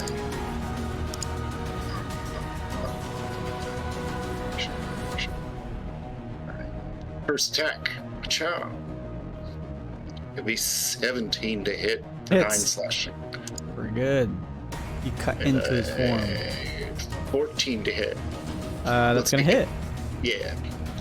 For another 12, so 21 slashing. Reduce its speed by 10. You just shear off a huge portion of its body that sort of like slops down into the goo below it. Ooh. Shredding good time. And that is all I got. All right. In between turns, before you go 6, you can hear Lexi say, "I want to see him again." What's she talking about? The mass of this organ hexy begins to vibrate. I need Vice, Verse, and Dummo to please make Constitution saving throws, please. It takes me back to college. At advantage +1. Hey, a good roll. We did it, Reddit. Oh, good job, Dummo.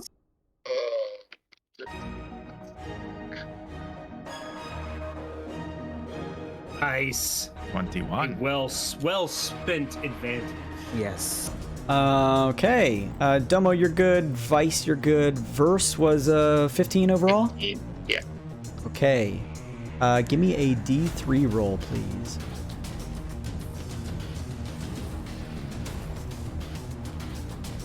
Your suit tightens hard as your weird pressure goes up to 10. Oh dear! I'm feeling quite great. It squeezes you now. I feel like Verse would like that, to be honest. I don't hate it. It is one of the creature's turns, actually. The one that you have grappled over here. Verse. I have a real quick question. Yes. Somebody triggered the Wyrd. Was it Kevin, I think? Do we still have that? Like, our effects from that? Oh. That was before we got pulled in. Yeah. I mean, Yeah, if it depends on what the effect was. There's. Yeah, Like- Luke say That's his. Okay, like, Which one I gain half cover until the end of my next turn. Oh no, Yeah, that was like that was a yeah. while ago. It's been We've longer taken- than 6 seconds. We've taken a turn. Is Yeah. essentially what's going on. Okay, cool. Wait, what about my next attack this encounter? We've changed the counter. Yeah, It's that's been different different encounter. Yeah. Sorry guys. It's okay. I don't know what I'm playing. That's all right. The antibody over here next to you, Verse, throws one of its whip-like arms and slaps you across the side for 18 versus AC. I like it. A little harder next time. I cast shield and it does not hit. All right, very good. 6, you're up. All right. 6 is gonna turn to 7 real quick. Say, hey, you feeling all right? You see 7 gripping at his chest, and he says, "No, but we have to end this." All right, just don't do anything too crazy, you know. He chuckles. 6 doesn't know what the hell to do with this giant milk face thing, so she's gonna go 10, 20, 30, 40. She is going to rage. Ooh, an 8. I don't know if you've gotten this one before. No, it's that bolt of light one. Oh, I swear, damn, really? I get the same ones every single time. Wow. And I've rolled different ways too because I'm getting like really paranoid about it. Okay, well that's fine though. Still good. With the bolt of light, this guy's incapacitated, right? Yes. Hold on, ruler. Sorry guys. Shit, he's just far enough. Okay, I'm gonna try to bolt the face. Sure. The face. Bolt the face. So he needs to make a con save. All right, what's the DC? That DC, I have to do it every time, is 13. It just makes it. Oh, damn. Okay. And then she's gonna take out her last hand axe and try to hit the incapacitated guy. God, Sure. I can't talk. You have advantage. 22 hits. Yeah. Oh, nice. Okay, that is 10 plus 2, so that's 12 slashing, which is pretty good from A hand axe. throwing a hand axe, yeah. Vice, you just watch like the head of this Heximal antibody just split in two as the axe just carves right through it. You watch as its body just falls lifelessly over onto the gooey floor as it is reabsorbed. Whoa. Oh, nice. Good job. Nice. Anything else? Well, 6. I guess you did weaken it a bit, you know. Wow. Was that a bloody compliment you just gave him? Hey, don't get crazy. Don't get crazy. Our friends, yeah. I'm too far away. Did I hear that right? Uh-huh, yeah, we're friends now. Still owe you one, but we're friends, yeah. And that's the end of her turn. All right. Before you tally, each of you can kind of still see through this strange overlaid second vision as the point of view of Heximal Zero is looking at Lexi and says, Lexi. Such an atypical genius. Ever since you found me, it was always this Calypso you were interested in. Why do you want to see him so badly? Tally, you're up. Okay, let's see.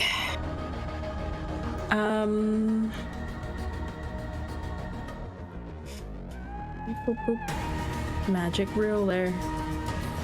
Oh, that's perfect. Let's see. Tali takes out a small thing of water and starts summoning an elemental. Yo, all right. Water elemental? Friend. Oh my god. Yeah. Aang back on the scene. Oh, this time it's Katara. Oh, because it's water elemental. Ah. I was hoping for Ralph. Named Ralph. A waterbender named Ralph the second. Hey, yo! Everything's just like Starts juggling Italian, water. like New Yorker. Water raccoon enters the battlefield.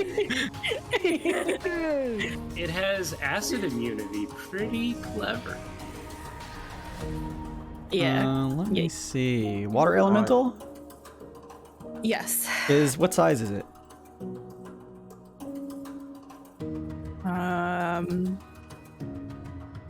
I don't know. Medium. Okay. I found it. You are in control of this water elemental. It is yours now.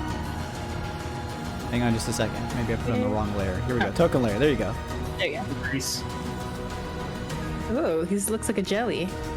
Jellyfish. Blue. Blue.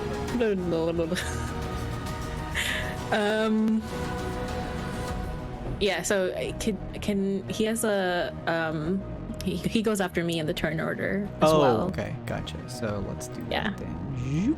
Zoop. All right, there you go. Awesome. Finally, for the bonus action, Tali casts resistance for Domo. Ooh. What'd that do? It adds a D4 to any saving throw. Nice. That's pretty cool.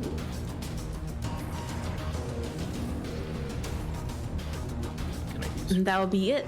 All right, your elemental will go then. Hey guys, I can't do a New York accent even though I'm from New York. Aww. So this is gonna sound real bad. No, I'm not even gonna try it. Hey, come on! What are you So sad. Hey, come on, sweetheart. Come on. Bring over some guys. Oh my god. Gabagoo. Gabagoo. Walking here. Let me see what the elemental thing went away. Shoot, how do I do the multi-attack with this? It attacks twice, it's half the Yep. level. of the spell. Is what I just read on it. Yeah. So make us 2 spell attacks to attack with it. How do you do that on D&D Beyond? That purple box right there. I mean, that's the damage, but yeah. she's got to roll to hit. What do you normally roll to hit with like Ice Knife? Oh, that, yeah. The button. No, I'm kidding. I mean, you literally could just push that button. Yeah, you can push that counts for button your and just roll. use that as an attack. The math is the same. You just won't use that damage. Just roll. hit any spell that does a roll, basically. Gotcha.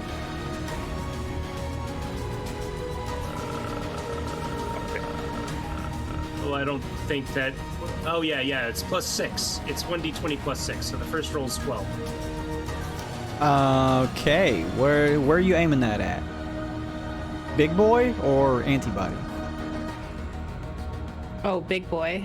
All right. I think it's also melee, so it's got to be melee range. You may have to get a little closer. I'll say you can move up and get up there if you can get close enough. Oh, You'd I only see need that to now. move one Okay. more square up, technically. I mean, she could also have just summoned it right next to it. Yeah, as well. yeah, that's fine. 12 versus the AC of the big boy, unfortunately, is not going to hit. Its massive, churning, gooey body just swirls around, knocking back whatever watery attack the elemental may be trying to do.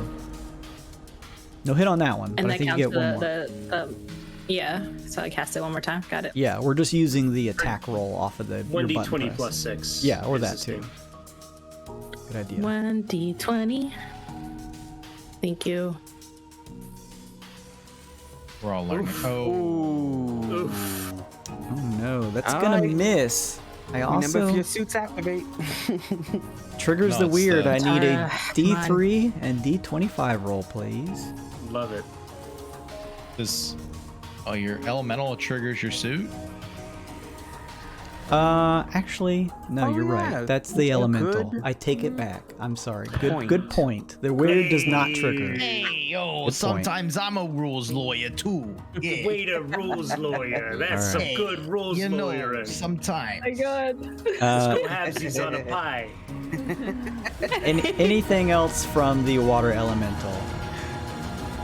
No, that'll be all. Don't you mean the water elemental? I Hey, do like water. What the water. It's the water elemental. Before you go, Domo, you hear Lexi say, "Because I love him." Whoa. Oh. Got some Oh, epic shit. love where you going? He was pretty ripped. He had a deep V, Unrequited if I love recall going over here. Deep V. correctly. Yeah. You know, the crotch bones. We knew what you meant. Let's call those the gutters. The gutters. Exactly. No, nobody calls it that. CG. All right, I'm gonna go now. The organ turns to you, Six, in between turns and fires off a volley of its bile your way. Please give me a dexterity saving throw. I get advantage on Danger dexterity sense. saving throw. Danger. I'm gonna add a +1 for 16. Does that fail? That does fail. Okay, hold on. I got my lucky footwork. Oh, that's true. She loves her own foot. Boing boing. So 18. 18 is a really great roll, but you're still pelted by a volley of its disgusting Yeah. hardened mass bile for 30 points Wow. of acid damage. Wow. Yeah, it's bad. It's bad. It's real bad. Oh, it's bad. A cuppa ain't gonna solve this one. Shit. Domo, you're up then. Okay, help action. I'll use the mastermind help action on Big Boogan, and I'm going to use Fey Hospitality. So the next guy that follows Domo's order and hits the Big Boogan with an attack gets temporary hit points, and so do I. But I am going to. Well, it has to be a weapon attack, so I don't think you actually can do it. But hey, Vice is coming up soon, and he could sure use some temporary hit points. Just saying. Good. Gonna fire an arrow at this mofo over here with a +1 arrow from my backpack. So Nice. Oh. the roll and the damage will be one higher than it says here. Big Boogan or the antibody? On the antibody. Gotcha. 18 to hit. That's gonna hit. That's gonna be 18 magical piercing damage. The arrow flies right through its neck as it is decapitated and sucked into the gooey surface below it. Love it. And second arrow will go for the big bad guy. All right.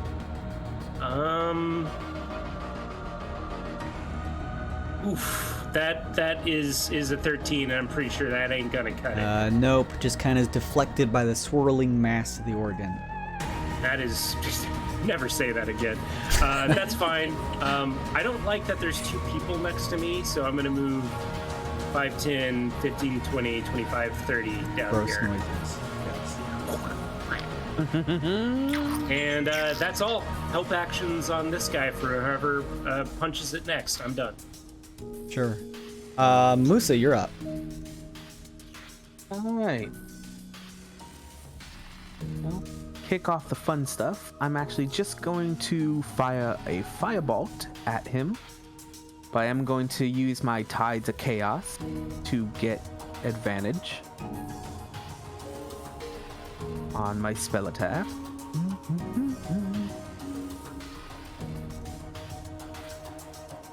Unnatural 20 to hit. That hits.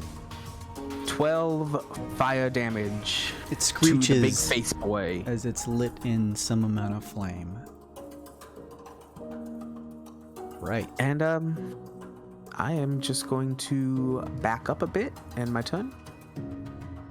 Okay, you step back, kind of trudging through the grossness behind you.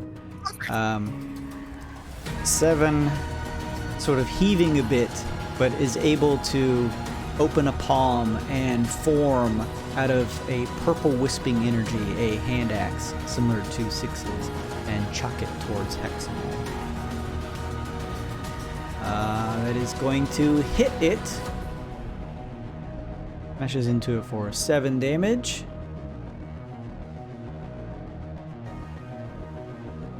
And then he's just going to stand his ground. As he gets done, we roll back up to the top. You can hear through the sort of other version of your sight this conversation between Heximal Zero and Lexi as Heximal says, all of this planning and execution, just a trick for your pets into bringing you to me, just so you can see the face of someone you've never actually met, someone you claim to love. It is the top of the turn. Pushing through the surface of the wet, kind of gooey ground are 2 more antibodies. Also, it is Big Boogan's turn. It whips out a longer pseudopod and attempts to strike it towards you. Let's see. Hang on just a second. A whip-like tendrils coming your way. Vice. Dodge it! Dodge it! 9 versus AC. Hey! Another one shoots out your way for 17 versus AC. Also misses. And then one more final one wins your way for 12. That misses as well. Oh, what a fucking champion over tanking. here. Very well done. Oh, I'm sorry. I went before Flash. Okay, so Flash, you're up. Sorry. I guess we're tied. Flash is going to take another step forward and to the side and point to Vice and say, buddy, you're going to need bigger hands to take on this monster. And he's going to cast Enlarge on Vice. Vice. Big boy. Bro's big boy. Creatine.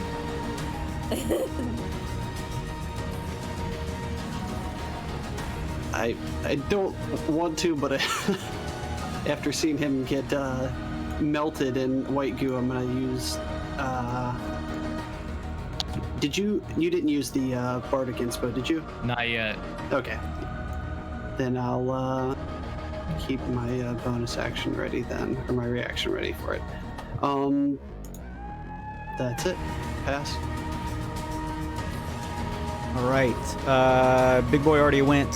Vice, you're up. It's clobbering time. I'm gonna take out the ad. So 10, 20, 30, I think 40 gets me there. Full DPS on the ad. Do 2 attacks. First one with pointy stick +1. Nice. 2 versus AC. For 7 magical piercing. Plus a D4. You're a big boy. Plus an additional 3. Thank you. Nice. Smash into it with your larger size. I would like to attack it again. Mm-hmm. Say Hits. 21 versus AC. This would be for 8. 9 extra piercing. You just pierce off chunks of it as you stab into it.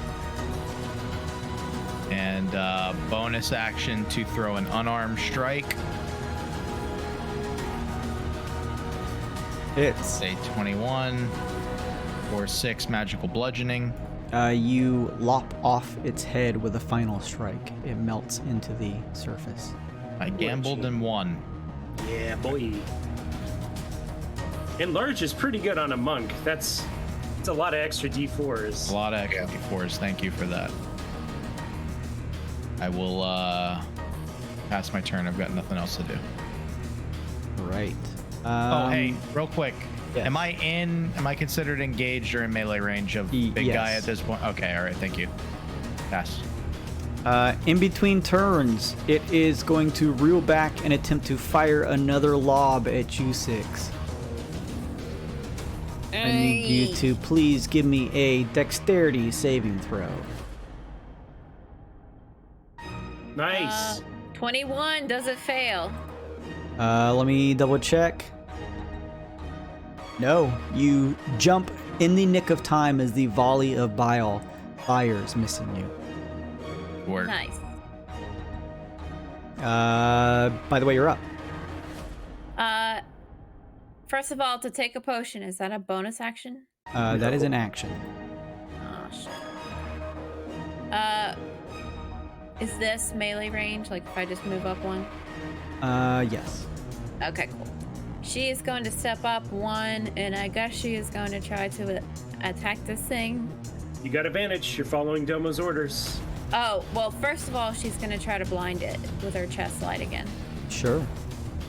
Con save? Yes, that's a con save, and the DC is 13. Passes. Damn. Still got advantage. Worth a shot. Alright, let's do advantage. Hold on, let me press this 4 times. It takes a second. It was only the first one that had advantage. So 26 and then 19 are your rolls. Okay, cool. 26 and then 19. Both of those hit. The 19... 5 temporary hit points. Just hits. Woof.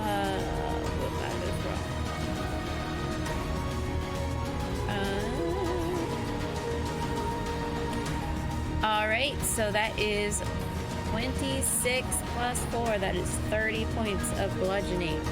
Very nice. Don't forget your 5 temporary hit points. Yep, adding it now. The creature screeches as you just smash into it hard. And I think that is all I can do. You move out of the way of the whipping tendril vortex of the creature itself. Verse, you're up. Verse kind of stands there and just kind of looks disgusted while Baz makes the good moves. 2, 3, and against this guy.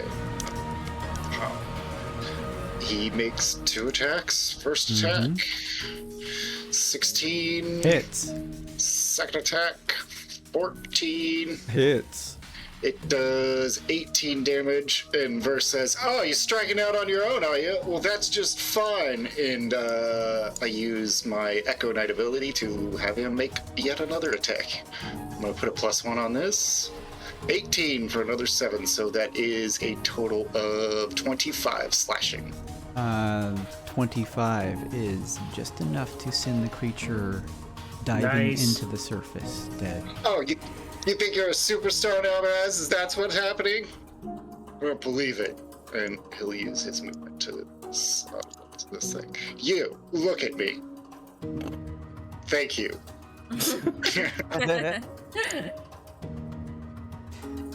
That'd be my turn. Okay, let's see. That's it for Verse. The creature turns and attempts to bite at a larger vice. Not cool. 17 versus AC. Misses. All right. Tally, you're up. Alrighty, let's see. Tally goes 2, 3, and does. Find it faster. There we go. You know what? I think there's room enough for 2 big boys on this map, and cast enlarge onto 6. That'll drop the water elemental. No. Whoa! Yeah, you gotta concentrate. Even if though it's like up to 1 hour already? Dang. Yeah, you can only do 1 concentration thing at a time. Gotcha. Forget it. It's like me trying to stream. Heyo. Yeah. Just a bit outside. I have an enlarge Yes, potion. there. That's why I asked the question. Because if Vice was gonna get big, then I was gonna get big too. Could stop me. I don't want to play your turn. But could she grab the potion and pour it into Six's mouth? That doesn't take concentration, right? It would be an action, but you could do so, as I'm sure 6 probably flashes the flask towards Tally. You have to baby bird it. Got it. Got it. Is that happening? 6, Tally- you want to do this? Tally. Give it to me. And like we're at a frat party and just like straight up. You grow 1 size larger, 6? Yeah. 6's She has, form like, a begins to funnel. expand, growing larger and larger. She's now like 5 foot something tall. Yeah. She's like medium sized now. She's medium sized. And just to add on to that, for her bonus action, cast resistance as well on 6. What does that do again? It's also concentration and it's it? full action. Oh my goodness! Wait, it's a cantrip though. Cantrips Okay. are full actions. I like searched this like just beforehand, and it said I could use it as a. Oh well, guess not. Yeah. Yeah. Okay. You got water guy though. Yeah, what's Water Boy That's want to true.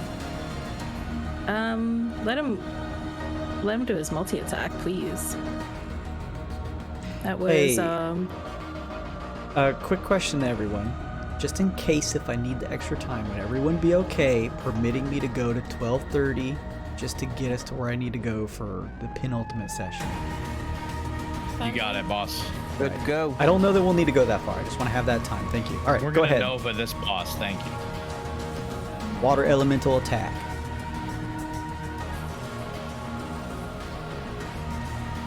Nice.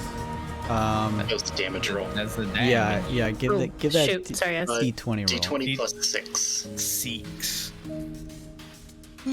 Fortunately, does not hit the creature. He swirled too much.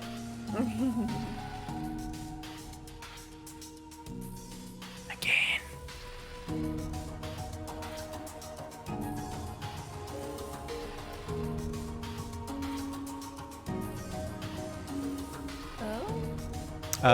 Pretty strong hit, but unfortunately, big boy, very strong. That does not do any damage. Dang. Ah, Hate well. to see it. Anything else for water elemental, baby? Nope. All right. Domo, you're up. Anybody need to move right now? Nope. Okay. I'm gonna do another help action on Big Boogan. This time I'm not gonna use any of my special sauce. I'm just gonna do a normal help action. So next punchy type gets advantage on him, and I'm going to spend an inspiration and another +1 arrow, and I'm gonna attack him. 27 Hey. versus AC. Wow, oof, that sneak attack though. 13 piercing damage. And I'll load up another +1 arrow and fire again. Actually, no, I need to get some damage on this guy. I'm gonna do just a trip attack. He can't trip because he's a giant puddle of goo, but it's extra damage. Sure. +2 extra damage. Doubled your sneak attack. Hey, yeah. So 15 total on that first arrow. Here comes the second arrow. It's another +1. Ooh, that's much better. 20 to hit. That versus hits. and that's going to be 14 magical piercing damage. So 29 magical piercing damage altogether. And I think that's going to be about it for Domo. She'll move 1, 2, 3, 4, 5, 6, and call it a day. All right. You end your turn. The creature takes a legendary action to fire a volley again towards you, Vice. Dexterity have to saving do that. throw, please. All right, dex save. I want to use the. What's your bardic inspiration dice? Is it 8? 1d8. All right. Yeah. Nice. 18 total? 18, 22. Very nice. With that Love to see it. 22, you just shift out of the way from the bile, this volley of white, hardened, massive goo hitting you. Let's see. Thank you, sir. Hang on just a second. Musa, you're up. All right. I am going to, at 4th level, that way I get 2 extras, cast Milf's Minute Meteors. Yeah, they did good last week. So I will have 8 of them, but I'm gonna send 2 right away, so drop me down to 6. You have to make a DC 15 Dex save 2 times. 2 times. Big, slow organ fails both I times. figured. All right. Nice.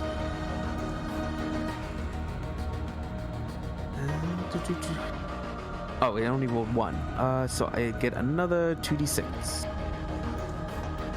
So yeah, 3 on the first one, 6 on the second. Damage. Roll my wild surge. Ooh. Does it happen on a 1 or on a? Yes. Oh no. Oh, only on a 20. Oh no. Yeah, if you roll a 1. Yeah. I was gonna say it's either the 1 or the 20. Got a 4. For the next minute, you can see any invisible creatures you have line of sight to it. Dick. If you have line of sight to it. Would be cool in other situations. Alright. And I think that's concentration. I'll be done for now. Yeah, I'm done. All right. Before moving on to the next turn, you hear Lexi say, "Show me Calypso. I need to see him." 7 is up. 7 is going to conjure another hand axe and toss it towards the big boogan. Unfortunately, that does not hit AC. It's just sort of like get slapped away by the whirling vortex of the creature. And 7's going to take a step back. We go to move back up to the top, pushing out from the goo 2 more antibodies. You, look at me. We'll say Flash is up first. You go. Alright. God, this stupid thing. Frickin' sticky ass floor and everything, too. Damn it. I don't wanna, but I. Do it. Everyone's all in the. I can't fireball, I can't frickin' move. Do it. Do it. Big tasty lightning bolt right down the middle. Blow it up. Would be pretty HDPS. sweet. That's coming. That's coming. That is so HDPS, coming. go. A lightning bolt would be good, but I'm gonna use my last fourth level spell and try psychic lance on it one more time. Not a bad choice. Big boy, DC 16 and save. Easily makes it. Listen here. Yeah, that's gonna be only 7 damage. Oh well. Organ smart. Organ smart. Ouchie damage roll. I'm going to halved difficult terrain, so Yeah. we move up a little bit. You trudge through the goo. That's my turn. All right, it is Big Boy's turn. It screeches and begins to whirl around, the whirlwind of its gooey spray lashing out at those within melee range of advice. 6 verse. Please give me dexterity saving throws. +1. +1 for me too. 19. Does that fail? That does fail. Let's add a D4. 22. All right, let's see. That was 22, 27. 27, and Verse. 24. 4. 24 or 4? 4. Just 4. Okay. No. Let's see. I was gonna bend your luck, but Vice, you only take 24 points of acid damage. Vice is only down. I was ready for this. The lights begin to fade from your eyes, Vice, as you are knocked unconscious by the volley.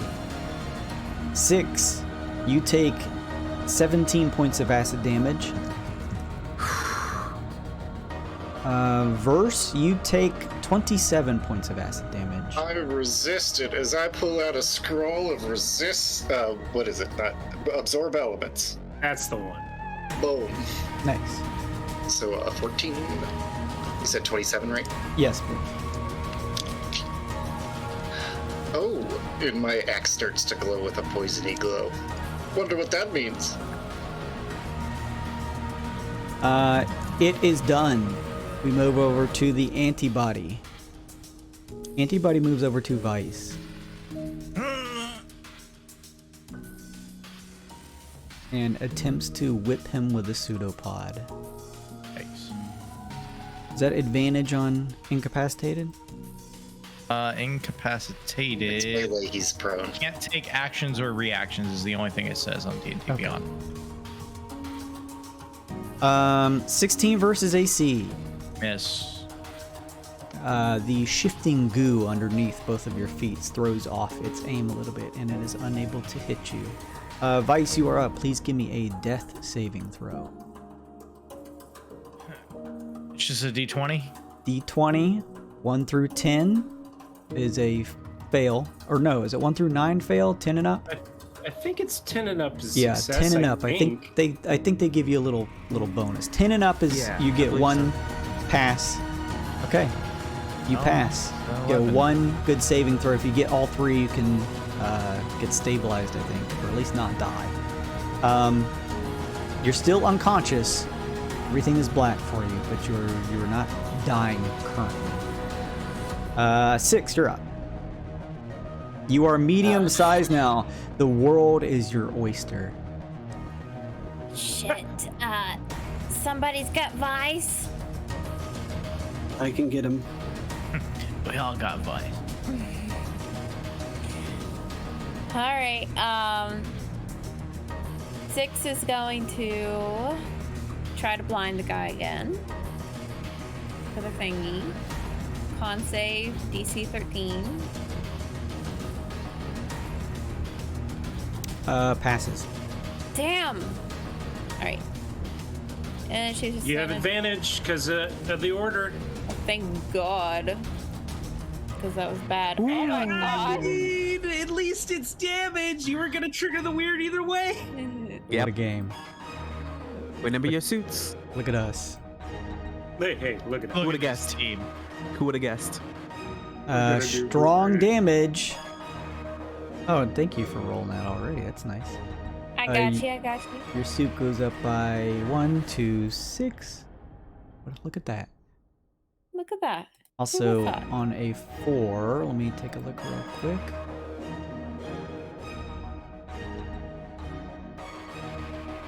This is in the combat table. Hang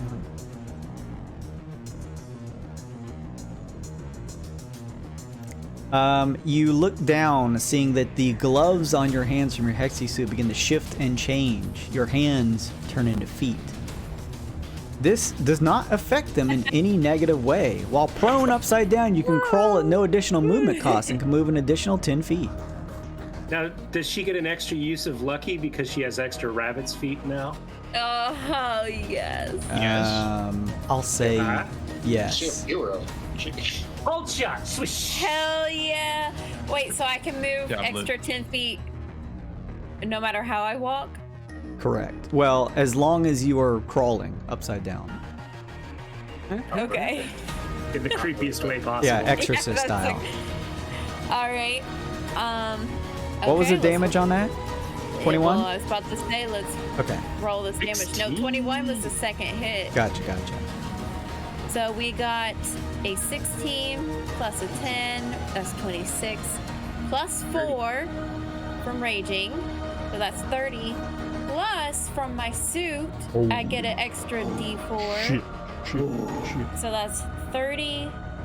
Plus 2d4 because you're medium sized. Oh shit, 34. One more. Because you hit him yeah. twice. 35. 35. You baby. just smash into the face of the creature itself, like your hammer does it almost cartoonish thing as it like pushes into the face of the gooey creature as you just reel back, tearing it from the elasticity of the face and just smash into it again as it screeches. Nice. Anything else 6? I think that's it. Right, very good. Let's see here. In between turns, you hear and can kind of see the vision of Heximal Zero, who says, I believe you. Very well. You want to see your star-crossed lover? Big Boogan begins to spin again. I need everyone within melee range. 6, Verse, and Vice. Dex Vice, saving no! throws. That's Well, two death saves. incapacitated is no actions or reactions. Correct. Ooh. So I don't get to save? No. This Yeah, is just it's gonna just hit. You're unconscious. That's 2 death saves, my brother. My brother in Christ. Okay, so this is a dex Yeah. again? Yes. Right, yeah. Oh god, thank God for that advantage. Barbarians, though. 21. All right, 21. Verse, what'd you get? 15? Not a pass yet. Verse, you take 42 points of acid damage. I think I cut it in half, but we'll mark it down. Okay. Just in case. 6, you save, so you take 30. Till the start of my And you next can turn. have that. And then Wait, Vice. I can have that? Yeah, you have 30. Yep. Oh, okay. And then Vice, you take 20 points of acid damage. Just keep track of that as negative HP. If you reach your HP in negative, you're dead. Also, you take 2 death saving throws. 2 additional. Just those 2. I'm at, is it, so when I initially went down, is it negative from, it spills No. over, or does it start at 0? I think it starts at 0, I'm pretty sure. I don't. Okay. So that's going I to don't give me an remember. extra 7 yeah. HP. Yeah, we're just gonna say you just have negative 20. Is it the instant death rule? Because it has to be all at once. Yeah, I think Kyle's right, actually. If it's not enough Otherwise, to it's kill just you the outright, death save ticks. it's just the death saves, yeah. Oh, is that either- really? Okay. I would Yeah, so either then get neg- forget the negative stuff. You just have 2 counts of negative death saving throws. Bad death He'll saving. die. He'll die way sooner from the death saves than the Yeah. negative HP. Anyway. Verse, you're up. Oh man, this is bad. This is real bad. This is bad. Right. Verse is gonna look over at Baz and say, "You think you're so cool? Watch me. Watch this. Everybody, look at me." And he attacks the little guy for a fucking 10. Does a 10 hit this guy? No. 11 probably does for 11, or 21 probably does for 11 slashing damage. That does hit, yes. And then Baz is gonna be unfazed and attack the big boogan for 22 and 12 slash. Nice. Very good. You slice into it.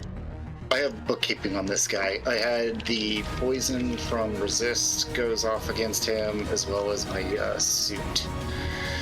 So against that guy, he takes an extra 6 damage. 4 of it was poison, or the acid, if it matters. It does matter, as I said. Thank you. Yeah. All right, very Otherwise, nice. So, Let's see. You can each see in your second sight the look of Lexi looking at the point of view of Heximal Zero as she says, "Calypso, is it you? Are you really in there?" ooh. Tally, you're up. Oh, hey, real quick. Vice is probably gonna die if we don't heal him. Yeah, he needs help urgently. Yeah, I was gonna ask. In If, turn order. Hold on. In turn order. Tali's next, and then Yeah. Yeah, I can get some more. I mean, decent healing to him on my turn, but I'm at too far away. Turns away. I got Cure Wounds and Healing Spirit, and If they're touch spells, it's not gonna. If we can't, I'm not gonna feel bad if you guys can't get to me. I just can't do any damage. well, with it. you're in my distance, like my speed. Okay. Yeah, You're exactly the exact same amount that I need, like that I have. So Well, I we're can in get to you. difficult terrain. Yeah. Yeah. It is difficult it's half terrain, speed. sloshy ground. I've designed a nightmare map. It's a good map. If wait, it can't happen, don't worry about it. actually no. Healing Spirit is in range. He does have to survive to his turn, though, because it won't heal him until the beginning of his turn. Yeah, that's probably not gonna happen. Wait for the first until whether your creature can see moves into its spirit. Oh, I'd have to basically Yeah. survive multiple attacks. No healing word. Here's an idea. If we can somehow disable this guy or kill him, Vice's chances of survival go up, I think, probably a lot. okay. Then I can do that with Tali's attacks and Ralph's. Yeah. The water spirit. Okay. I go before that guy if need be. Also, if I'm at top of the order, he goes. Oh, true. Yeah. Actually, yeah, you're fine. Do whatever. The thing's been doing legendary actions though to attack in between turns, so There's nothing we can do about that, I don't think. yeah. So don't stress too much. But if it's Still possible, stress a little bit. if it's possible, do it. I mean, he's dumb. He doesn't even know he's dead, so it's don't feel bad. A crucial turn. Try it though. What will the players decide? I can fly to him. I have a jetpack. You do have the jetpack. Wait. What? Okay. Oh wait, I have no way to heal him though. I don't have any potions or anything. I was about to say, what are you gonna do when you get there? Damn it. Does Vise have any potions on him? Does have potions on him? I haven't triggered the weird, so my suit has not given me potions. I have wholeness of body, which I didn't use a turn to use, but I mean, somebody could throw him a potion. smash it on his face. If he's that big, he's unconscious, his mouth is open, just throw it in. His mouth is always open, yeah. Exactly. That's how I breathe. Yeah, it is. Yeah, it is. I don't have any How I breathe. potions. I was gonna say, I don't have any. We're all. I've got potions, but I'm like far away from you. I got healing word also, but I can't say anything. Yeah. I know. If it wasn't difficult terrain, I would be there. God. I mean, you can move closer, Flash, and then throw the potion. Wait, No, why I mean, can't I Flash can- say I can- anything? No, I can heal him from where I'm at, but I'm at the top of the order. There's still like 8 turns until Yeah. it gets to me. Would you like to swap my turn with yours? if you can do that, that would be amazing. I have a card that says I can swap my turn order with another one part of the player, which hasn't Fucking taken their. Oh wait, they have taken their. Shit! No! So I take it. All right, give me that card. Give me that card. Drop that card. All right, you're trading with who? Trading with Flash? Like a Flash, right? Oh, Flash is has already not- taken his turn this Yeah, round. that has not yet taken their turn. Ruh-roh. God damn it! Who else has healing? That could. I have a potion, but I can't get to him in time. We don't have healers in this Damn it. group. Can you throw we it to do, me? but they're all potion based. I could, yeah. I mean, if you if you swap with me, I can Throw the potion I to can, me, I can easily throw the potion to Musa, no problem. and then I can fly it to him. Yeah, I think that's probably our best bet. So that eats up a card to do. Like I mean, yeah, you don't have to use the card. I mean, do what? I guess. as turn order goes, We you're still have still to wait. Yeah, we still have to wait Yeah. to my turn, so don't use the card, but we can still do that if he survives to my turn. This is so tricksy. I don't know if there's really any other option. The best I Yeah. can do to help is cutting words in between to try and lower the attacks, but if he does that AoE spin attack again, there's nothing we can do. Could I do a wall of fire in between them? Like yeah, I facing the mean- other guy? You could technically surround Vice in a giant Ring of circle. fire. Yeah, in a facing- circle of facing fire. outward. Yeah. Okay, let's try that. At Now- least we could keep them. And if Yeah. if Musa can fly over the 20 feet, then that's great. We do damage as well, which is helpful. Yeah, that's why I will face her outside to hurt the baddie and then protect you. Yeah, the jetpack. The jetpack goes 2d10 times 5 distance. Not to be pedantic, I have a serious question for you, Jason. What is the range for the melee range for the big guy in the center? Ooh, what do you mean? What's his reach range, if you're allowed to say? Is it 10 Depends- foot, 15? Depends on his attacks. You've seen his swirl hit everyone in melee range. You've seen his bile hit range targets, and you've seen his whips hit people who are further out of 5 feet. If I drop the concentration on enlarge, and he's... Sorry, it's not letting me pick. Smart. Yeah, up there. In that corner, would he still be in range? He wouldn't be in range of some attacks. You'd Or even probably be correct. Even over here, so he's maybe out of range of the other thing also. If I'm allowed to do it now, I would do it just to try and keep him away. Okay, you drop concentration. Yeah, to shrink him down so he would be smaller. Vice, laying face first in the goo, begins to shulk in size. Okay, progress Going is to being be- made. His odds are going up. So what are we doing with this tally stuff? What's going on here? Tally's testing. The final verdict. Tally's gonna also drop concentration on Ralph. To All cast right. Wall of Fire. Yeah, you can still do that. Yeah. Can you draw that wall of fire for me? Is that possible? Just a circle around. I don't know how to draw. How big is it? Draw a circle. It's Thank you. Sorry. It's, let's see, or a ringed wall up to 20 feet in diameter, 20 feet high. Okay, 20 feet in diameter. Thank you, whoever put the circle. Where's it? Yeah.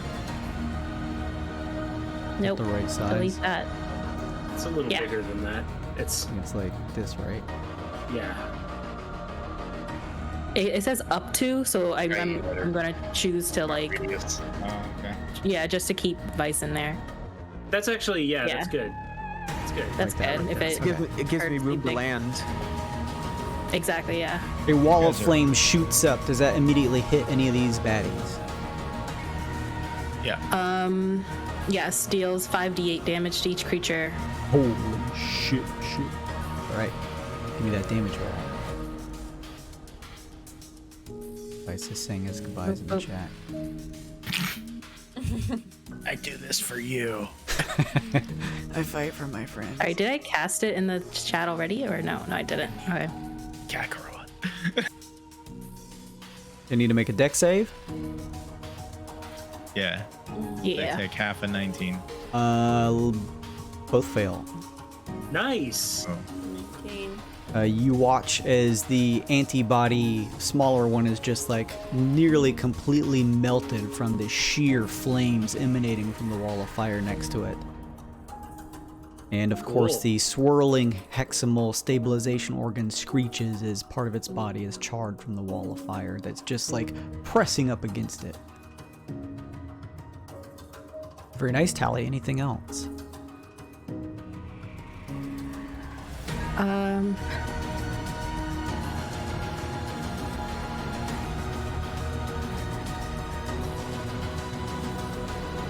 I'm gonna wild shape into a giant eagle, which is a large beast. Become a giant eagle. Okay. Let's see here. Moving on to this antibody next to Verse. Verse begins to shift its attention, moving past you. Attack of opportunity. Well, fuck him up because he's about to take a face full of fire. Yeah. 14 hits. Or 7. You cut across him and watch as he just is immolated, kind of falling with your attack into the flames, melting. Or antibodies. Ooh. Domo, you're up. Okay, what's the action to pass off one of the potions to Musa? I'll say that's like a bonus action to toss it her way.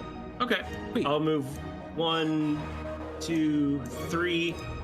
Bonus action to toss the potion to Musa. That's Okay. gonna be probably a wild potion. Those are probably the best.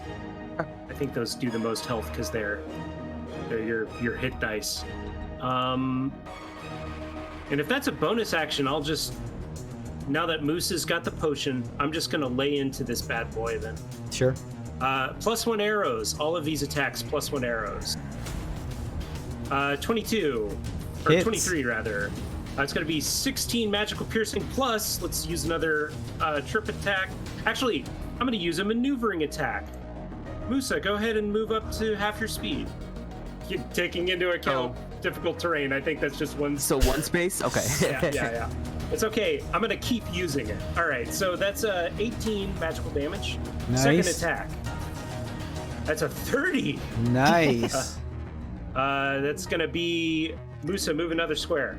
That's gonna be 10 magical damage.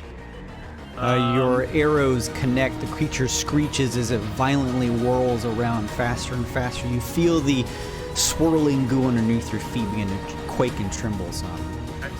I level my bow on Seven's back and action surge.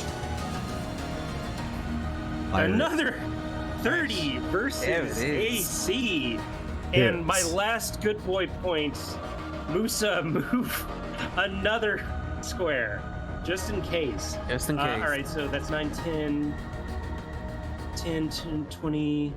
I'm adding all my damage together thus far. So I'm up to 38. One last attack.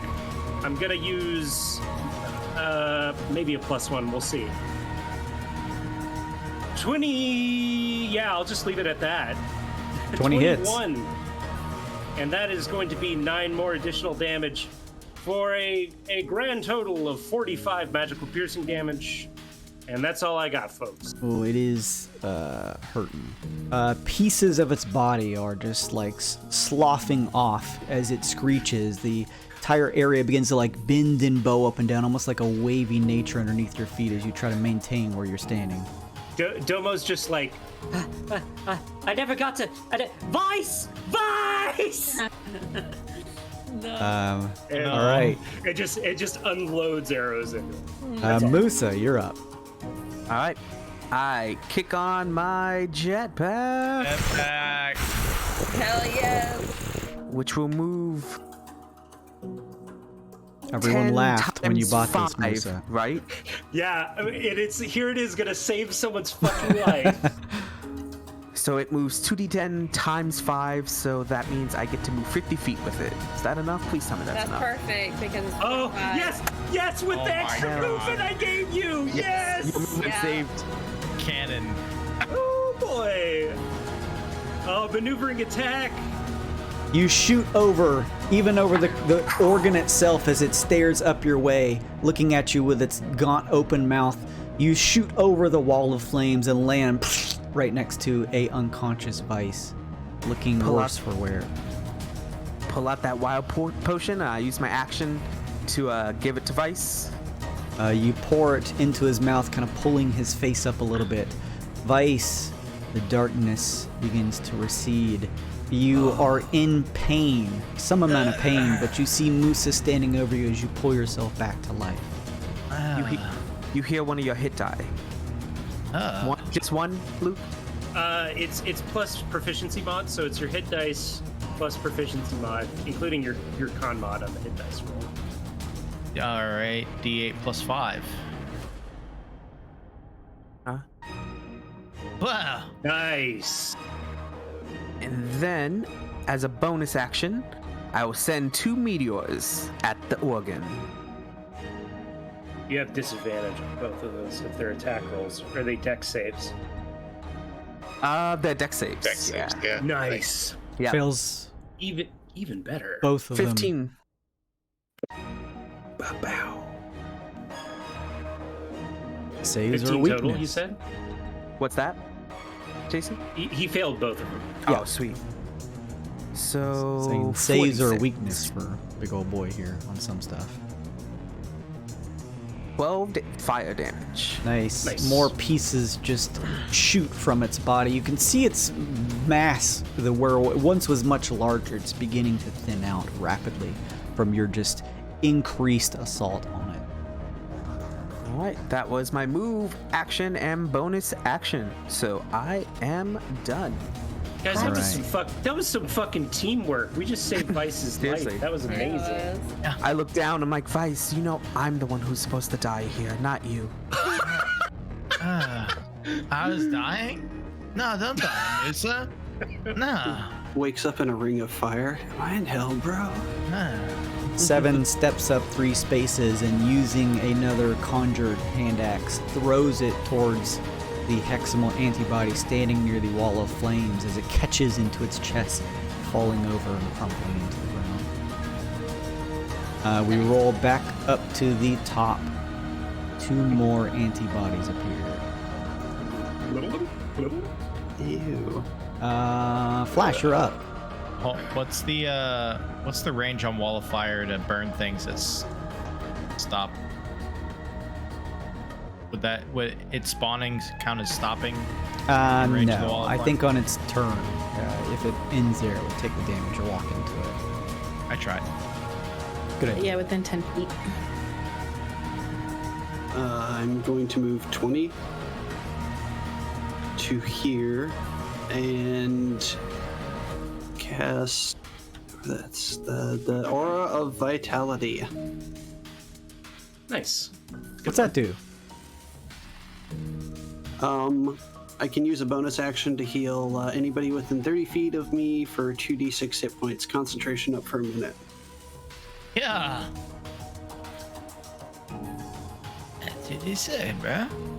Pull out my my guitar, strum a few times, and slowly start building a steady, soft melody and radiate some healing. And I'm going to choose Vice for 2d6 as a bonus action. So 9 to you.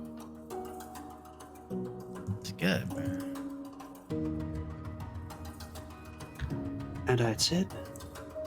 All right, very good. It is the large organ's turn. It begins to spin around, whipping its body once more. Less mass, but still just as deadly. Verse 6. Please give me dexterity saving throws.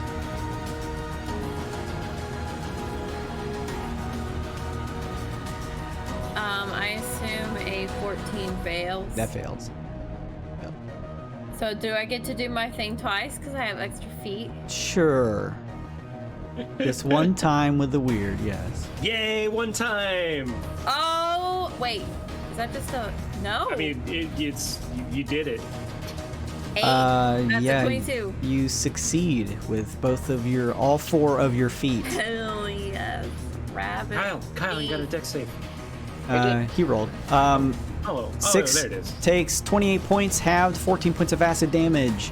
Verse, you take 40 points of acid damage. Oh, you know what the math is, right? 1 hit point is all you need. You grit your teeth, feeling the stinging sensation on your body as it hisses by, slamming into you, but you are still conscious. Vice, you step up. You are in a swirling ring of fire with Musa. What would you like to do? I'm out of melee range. No, actually. There is a swirling portion of the creature that is pushing through the ring of fire. Oh, did he make his dex save at the end of his turn? Oh, good point. I need to make a dex save. Actually, hang on just a second. What's the DC for the ring of fire, Tally? 15-ish, 16. 14. Oh. 14? I'm kidding. Can't read. I don't know numbers. When you click the button, it said DC 14. It rolls a 12. It fails. Nice. Man, oh man, that ball that of fire damage. already done so much fucking damage. Like that damage. What's the damage? What's that damage do? That damage. 5d8? Yeah. I'll see it. Like it. Let's go. Yeah. Nice. Yeah. 20 points of fire damage. The creature, the stabilization organ, swirling around, caught immobile against this fire from the summoning of your hexy suits, screeches as its body fully immolates as the flames now swirl around along with its vortex. It screeches. You feel the trembling underneath your feet as with one last screech, it explodes. Nice. A wall of fire. A Yeah, volley fire of fly. gross white goo pelts each of you as you see the antibodies standing around that had just formed look with a look of horror as they melt, falling into the ground itself. It's like I'm in college again. No. Hmm. Ew.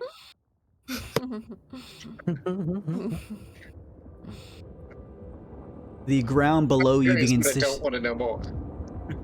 ground below you shifts and shakes as you see in your second vision Heximal draws Lexian closer, pulling her in for a hug. can see from his Now, point of view as he please. stares over her back mid-hug. You hear Lexi audibly gasp in pain as a sharp, piercing, whip-like arm pushes through her back, stabbing through her chest. The Heximal variant says in her ear, You know, Lexi, I expected more from you.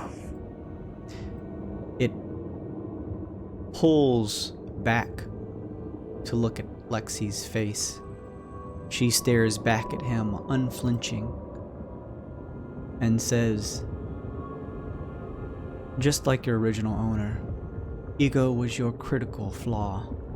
You see, Heximal's point of view looked down at its whip-like tendril that's stuck through Lexi's suit.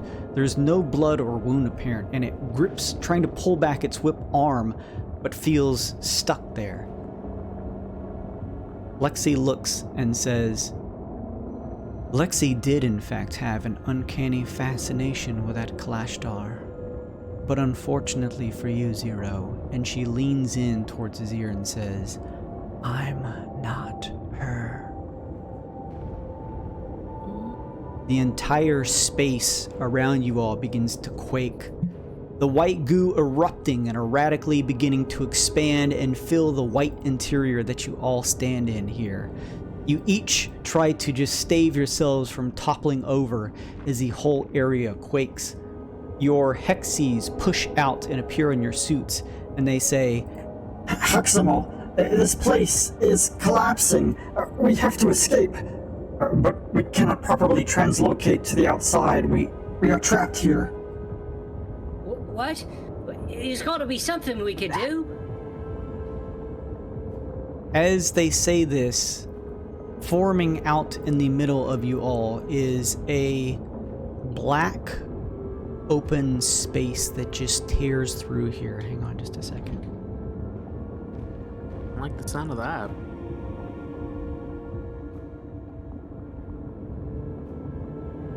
We'll just do this. Some type of rupture that sits in the air, almost as if torn in the whole of reality or inside the body here of Heximal itself. It's about large size. Wisps of dark smoke flare up from its void-like interior. Tally, inside your mind, you hear Ishara's voice. This way. Quick. Hey. Let's go. Let's go? You mean step from the white goo into the evil-looking black goo? No, let's go. I don't know how to explain it to you in like the quickest form, but do you want to stay in the white goo? I don't want any goo, but if you think it'll get us out of here, it's better than dying. Yes, we don't have any better ideas. Before we step in there, exactly. If we're having a 50 seconds or whatever the hell's left in the round, it's 10 rounds for casting the spell. I've got a 9 cast of that left for anybody who needs healing. Oh, zap them. Just don't even ask. Just roll a bunch of d6s and zap them. You definitely need I'm gonna do it 9 times. Somebody claim them. I mean, 6 and burst definitely need it. Gonna go grab a drink. Hang on, everybody. Yeah. You guys go take it all. Yeah, 6 good. burst vice. All our hitty boys and girls. 10, 23, 33. I'll Flash take the throws out some 33. healing. What are you all doing as this place collapses around What? you? Would you say how much is it? I'll take the 33 off of the top, which is the 10 and up of those heals. Nice. You guys That can leaves take you the rest. 27, I believe, Vice. Take it. Domo ushers everybody inside. She doesn't know what this weird black abyss thing is, but if Tali thinks it's going to get us out of here, she wants to make sure everybody else gets out before she goes through. Say thank you for dropping the wall of fire. Before we do that, Right. I mean, Six needs help, so she's gonna try to heal with her suit. Real quick. Sure. Do I have time? I mean, sure. You can do this as you run in. Alright, 22. How does that happen? So weird. 22, 28. You want to do that to your token? Yeah, hold on. Each of you pull your feet up and down, moving through the expanding white gooey interior of this place, moving towards the dark round space that is open before you. With the recommendation of Tally, you each begin to push your way there. I'm gonna copy the tokens now. You can just fix your token man if it's on the other map here. As you each step through, hang on just a second, I'm gonna move the maps.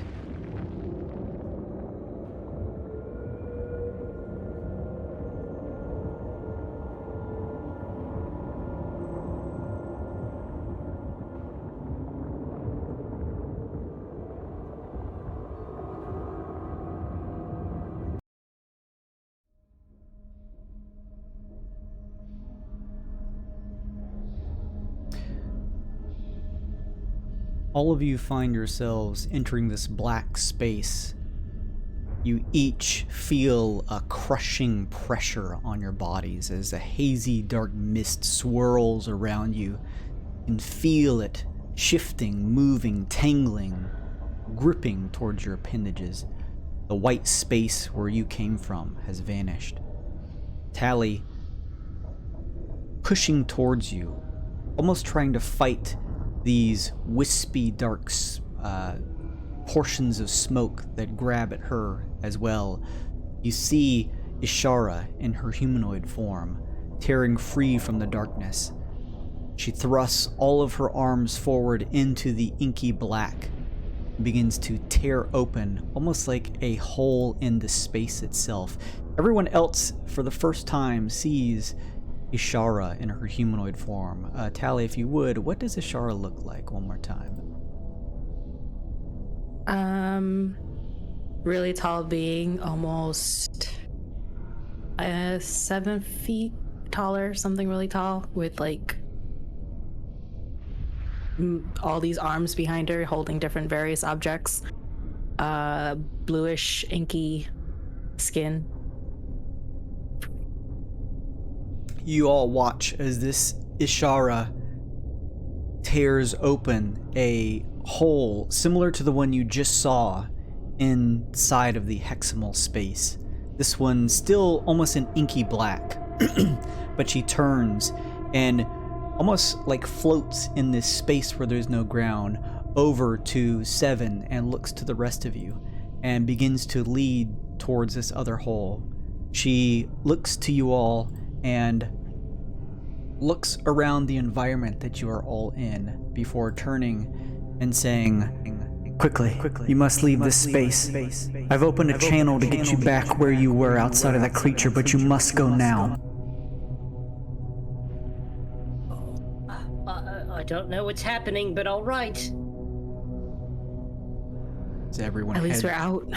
towards the hole? Yeah. Yeah. Everyone head towards the hole, but also the crushing pressure around here begins to compress on you. Please give me a dexterity saving throw, everyone. Is this something? So I have advantage on dexterity against effects that I can see. Can I see that? Yes. Nice. Okay. I'm gonna throw 2 +1s on this. It is basically the dark smoke and mist compressing around you. Only +1 per roll. Oh, then that'll be 10. Tally can get resistance to. Yeah, who got below a 15? Me. Would To I flash. have... I probably... Never mind. I had a +1 for a 16. I wouldn't be able to use my radiance. Would I? It's a bonus action technically to let me cast enhance ability on myself. I mean, is it a reaction or an action? It's a bonus action. It's a bonus action. I would say no, not in this situation. Okay. Okie dokie. So what was that? Just Vice that failed? I added a +1 for a 16. Okay, 16. Under what, Jason? 15. Oh yeah, that's me. Right. Me as well. You, Musa. Wait, Oh, Musa and Flash. so could I give Go them ahead. resistance or? Is it a reaction? It's an action. That's an action. I would say no in this situation. Dang it. Musa, Flash, you feel this crushing sensation around you. You each take 11 points of psychic damage. But you're each able to push through into a new space as you enter this new dark hole that has been ripped through by this. You at least probably have been told what Ishara is. This is Tally's quarry that her soul's connected to, or at the very least, a different version of the Ishara she once knew. Everyone claws their way through, leaving only you left, Tally, as you begin to go. You feel wisping tendrils begin to whip around you, but Ishara flies over and begins to tear them free from around you. Let's see here. You can feel the pressure increase, Tally, but you can see that Ishara grabs at the wisping tendrils that try to keep reaching towards you and holds them at bay as she turns to you and says, Tally, Dalcor is breaking down. There are no more dreamers left to keep alive. I used it as a conduit to free you, but that was the last of my strength. Go now, through the opening I made before it pulls both of us down with it.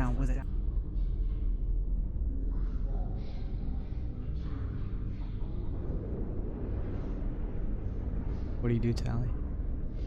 I think you're muted. Sorry. Tally screams no back, trying to grip at her and say, come back, come back. As you try to grip at Ishara, some of the tangling darkness begins to push through and grabs towards your wrist as Ishara says, Go, just get out quickly.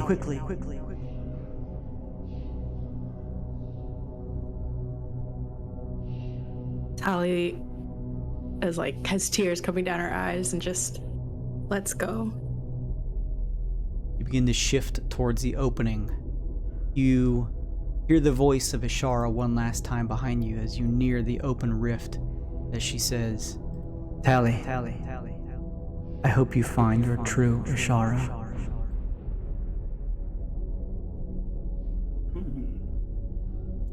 You push through the open rift and leave whatever space that was to this place called Dalcor, the place of dreams.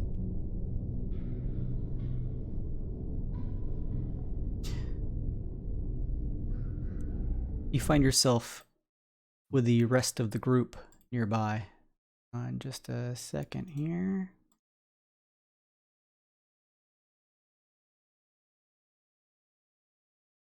Let's see.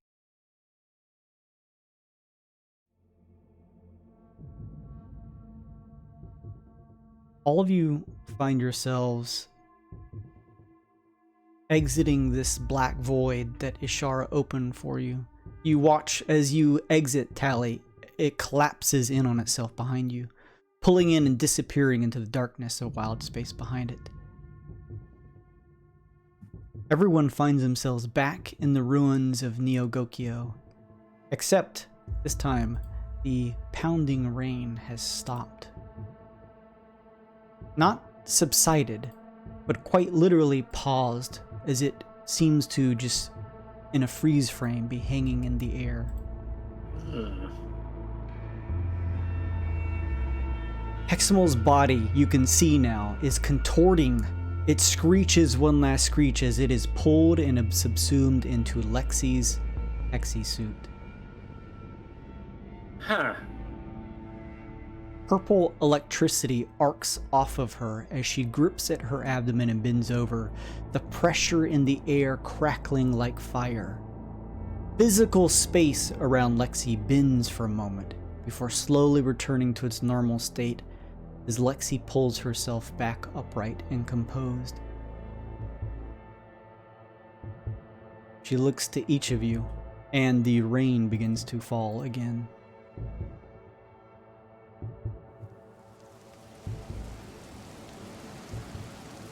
Well, you certainly had us going there for a minute. For a while there, I thought you really had it in for us. She looks at you, Domo, and then almost past you for a second and says, Heximal Zero has been subsumed thanks to you. It appears as though my ruse bought you enough time to destabilize him. She stares down at her hands, opening and closing them in her fist. You've made difficult choices this whole way. Domo, Tally, Six, Vice, Musa, Harper, Flash, says looking over each of you. All of you have. The immediate threat of Heximal is gone. You watch her turn now as she looks up to the sky, and she, with a wave of her hands, makes the entire dark overcast above you instantly vanish along with the rain. The dark sky above is filled with a small handful of distant stars that blanket the sky above as she stares up into it.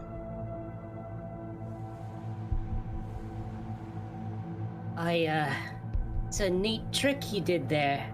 How'd you pull that off? It is all from the power gained from Heximal Zero. I know now. Zero subsumed 8.4 billion sentient creatures.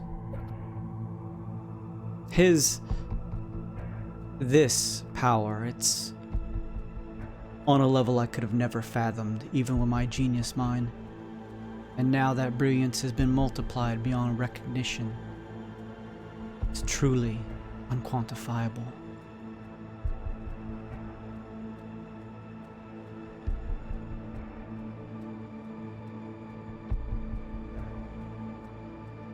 Okay.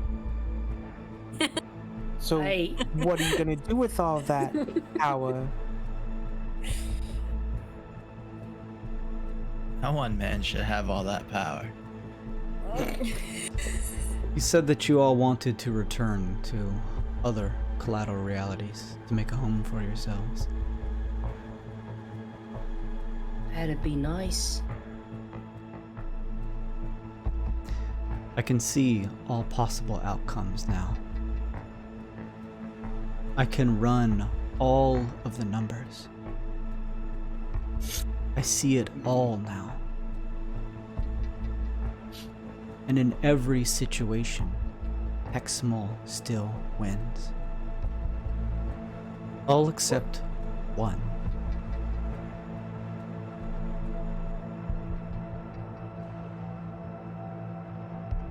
You see, despite Heximal Zero's eradication, we still bear a piece of him ourselves. That, and there will always be a form of him in whatever collateral reality that could eventually exist. If any portion of him is left intact, even the potential for one, Heximal will inevitably return. I told you I bear this responsibility to stop him. And I will now make good on that. I'm sorry, but you cannot return to a collateral reality as your home. What?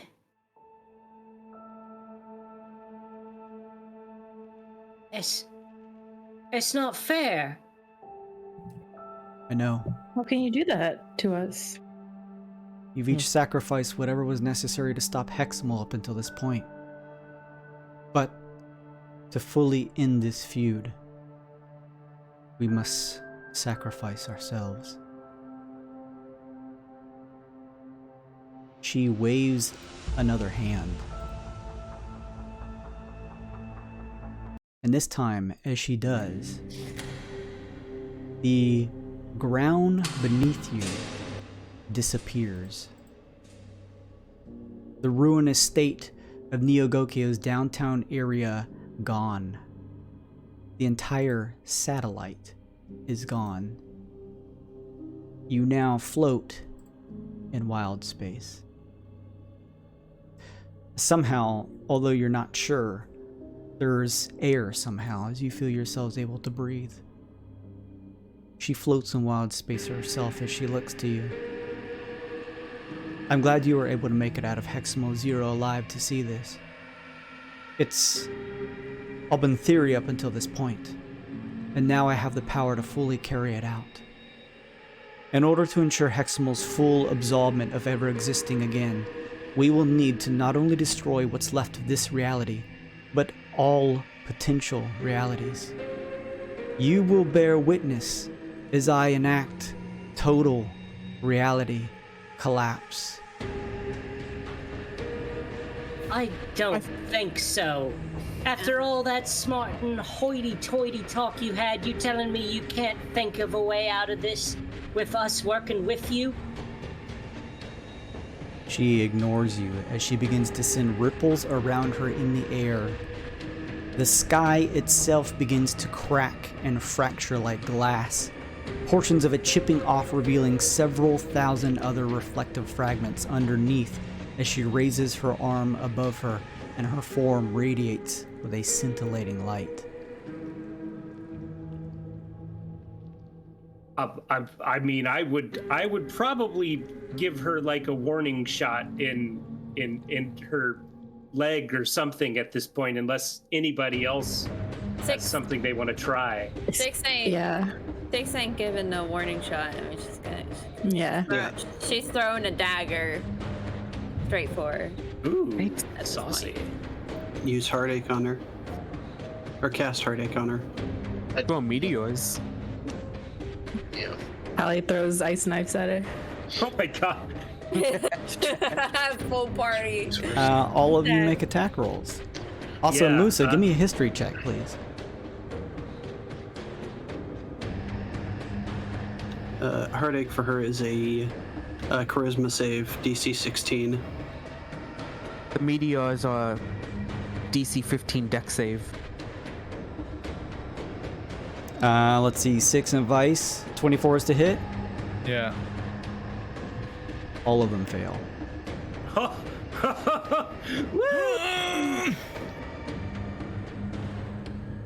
Look at this dude. She is the supreme being. Nothing hits her. Yeah, I mean, she did just absorb Ultra God.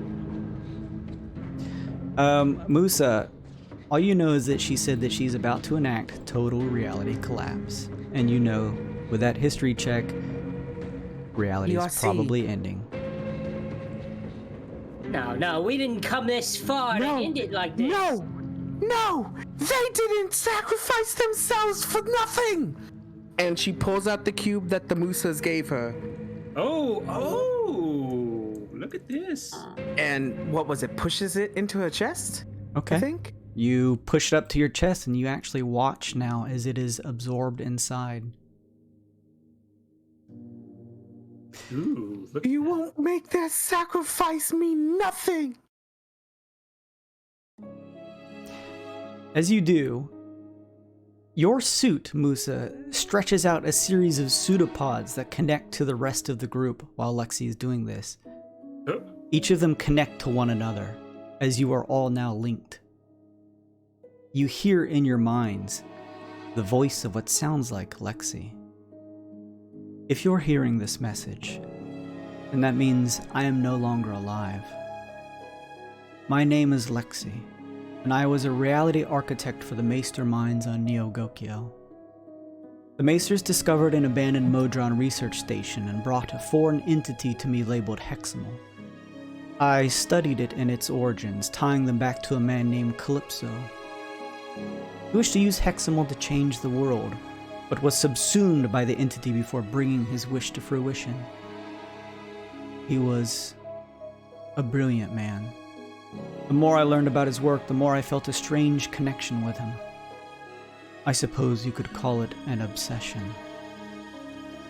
I developed technology from Heximal in the form of suits that allowed one to travel to completely new versions of reality, all in the hopes of finding Calypso again. During one of my travels, I ran into a version of myself named Excel.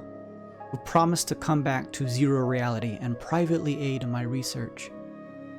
She was infinitely curious, but found my personal ties to the project and my hopes to revive Calypso to be troubling, being unlike that of any genius she had previously met. She just didn't understand. He was a visionary, and I could not let go of my drive to see him in person. It wasn't long before I came to the realization that Excel was planning to terminate Heximal and end my project due to what she deemed as unstable behavior. I could not allow this to happen. I knew somewhere deep inside Heximal that Calypso may still exist. So, I allowed it to escape the Maester Laboratories.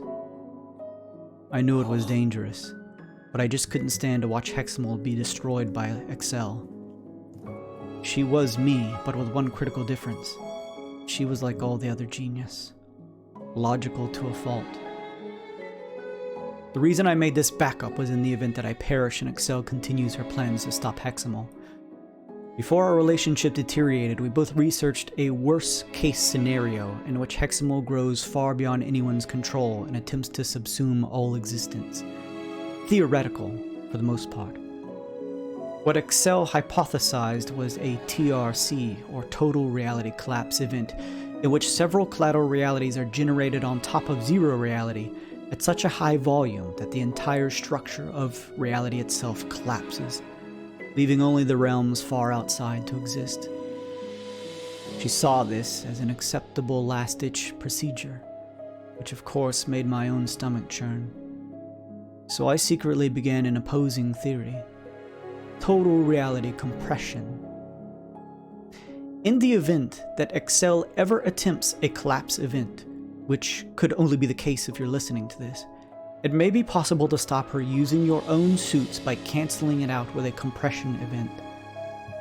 This will take all realities she has conjured and compress them together, merging them down with Zero Reality to create a single stabilized existence.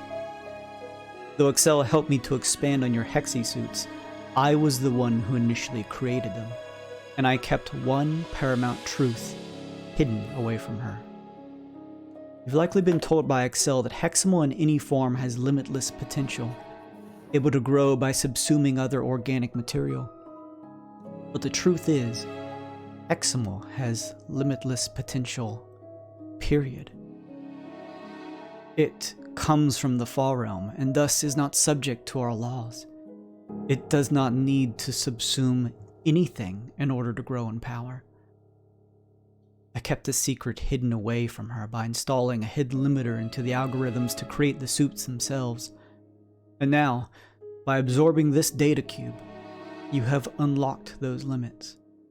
All of the vital information in order to unlock your suit's full potential, as well as counteract Excel's actions with your own total reality compression, have been sent to your suits. They will take things from here. You still have a chance at saving reality.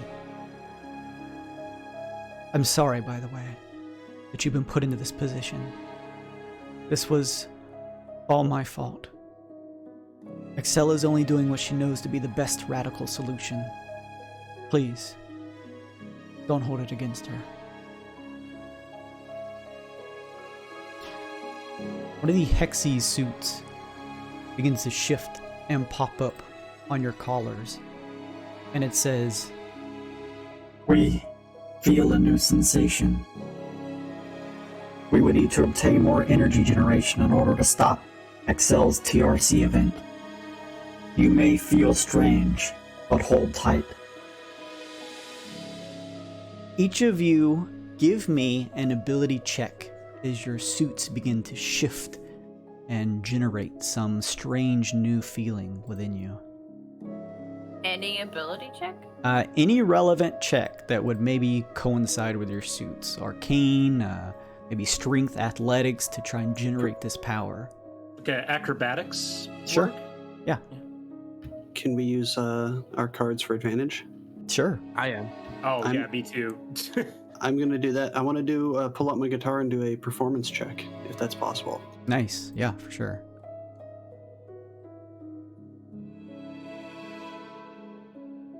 Oh shit. Oh no. Does that mean I trigger the weird? You're in 0 reality. It does not trigger. Oh. It's a 23. Persuasion wouldn't. I can't. Nah. That'd be a tough time one. bent to allow me to use the bardic inspiration. Sure.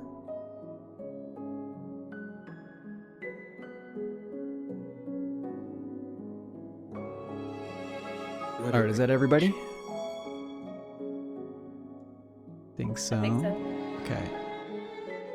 Each of you begins your own version to try and help assist in this power generation.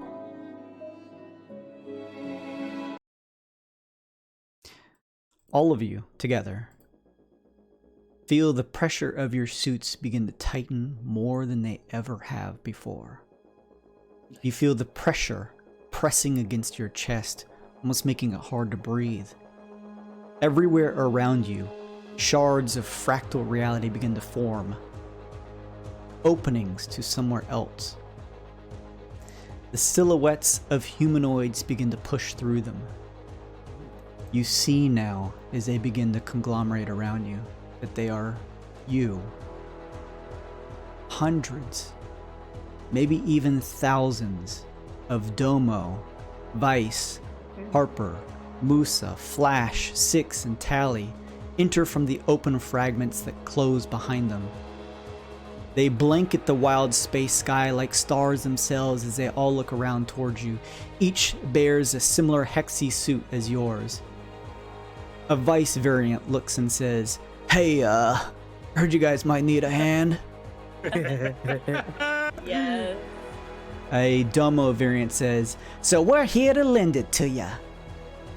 Cool, blimey, the gang's all here.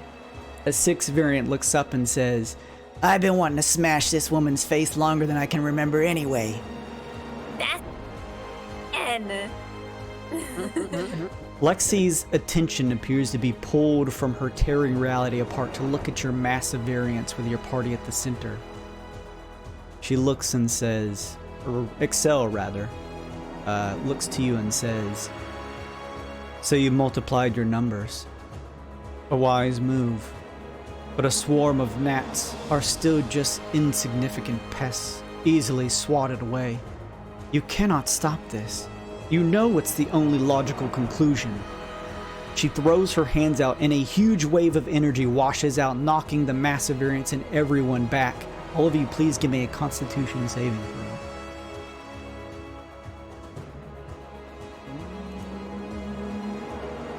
Yeah. Nice. I'll make that a 14. Anybody below a 20 takes 20 points of force damage. Yikes. First, do you have any plus ones?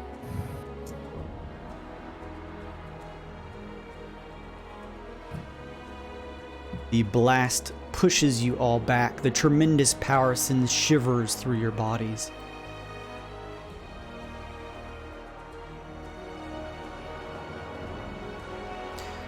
The Hexies from your suits appear, and they look to each of you and say, She is correct.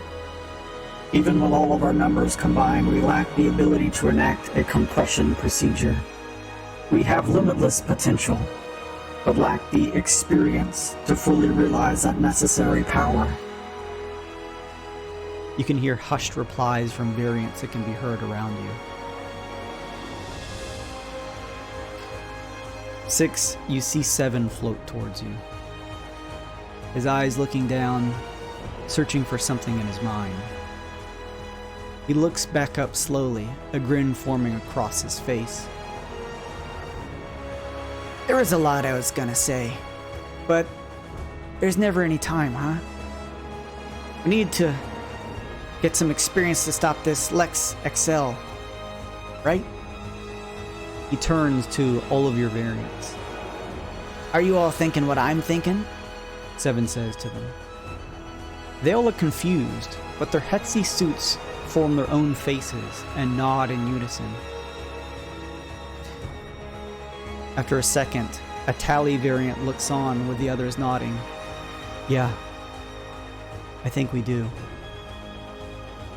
7 turns towards you, 6, and says, 6. There's no variants of me out here. But you'll understand in just a moment. You know what to do, right? He says, turning towards the others. The Hexy faces on your main group suits appear, and they themselves nod, turning towards 7 and now the others, as they say, We understand now. It is like you said, Domo. We must become the apex killer. Right. I knew what I was talking about then. At the hobgoblin supremacy? Then there's no time to Hobgoblin discuss this. supremacy. Just do it, 7 yells. What the hell's happening? Each of your Hexy suits shoot out their pseudopods, as do the variant suits towards your own. 7 looks back at you, 6. Make sure you kick her right where it counts, he says, as you watch the pseudopods entangle within your suits, and he is pulled quickly to you, absorbed into your Hexy suit. Several other 6s now are pulled towards you, 6, and you watch them slap into you and then be pulled into your suit like sinking in quicksand. Domo, you watch the same start to happen to your own variants as they're pulled towards you, the nearest one looking at you and saying, Make the patrollers proud. Make yourself proud. Boy, we already had. Come here, you slag. They are subsumed. Variants of you, Vice, look towards you as they're pulled your way. Hey, bro, make sure the cameras are rolling. This is the flick of a lifetime. And action. Harper hears, let's create the most epic sounds this verse has ever heard. Flash, you hear, there can only be one top radio DJ, and that's us. No, God, it's talking to me. No, God, no. Like Flash just doesn't understand like what's happening. Musa, you hear, no matter what, we're always together now. I will live for all of us.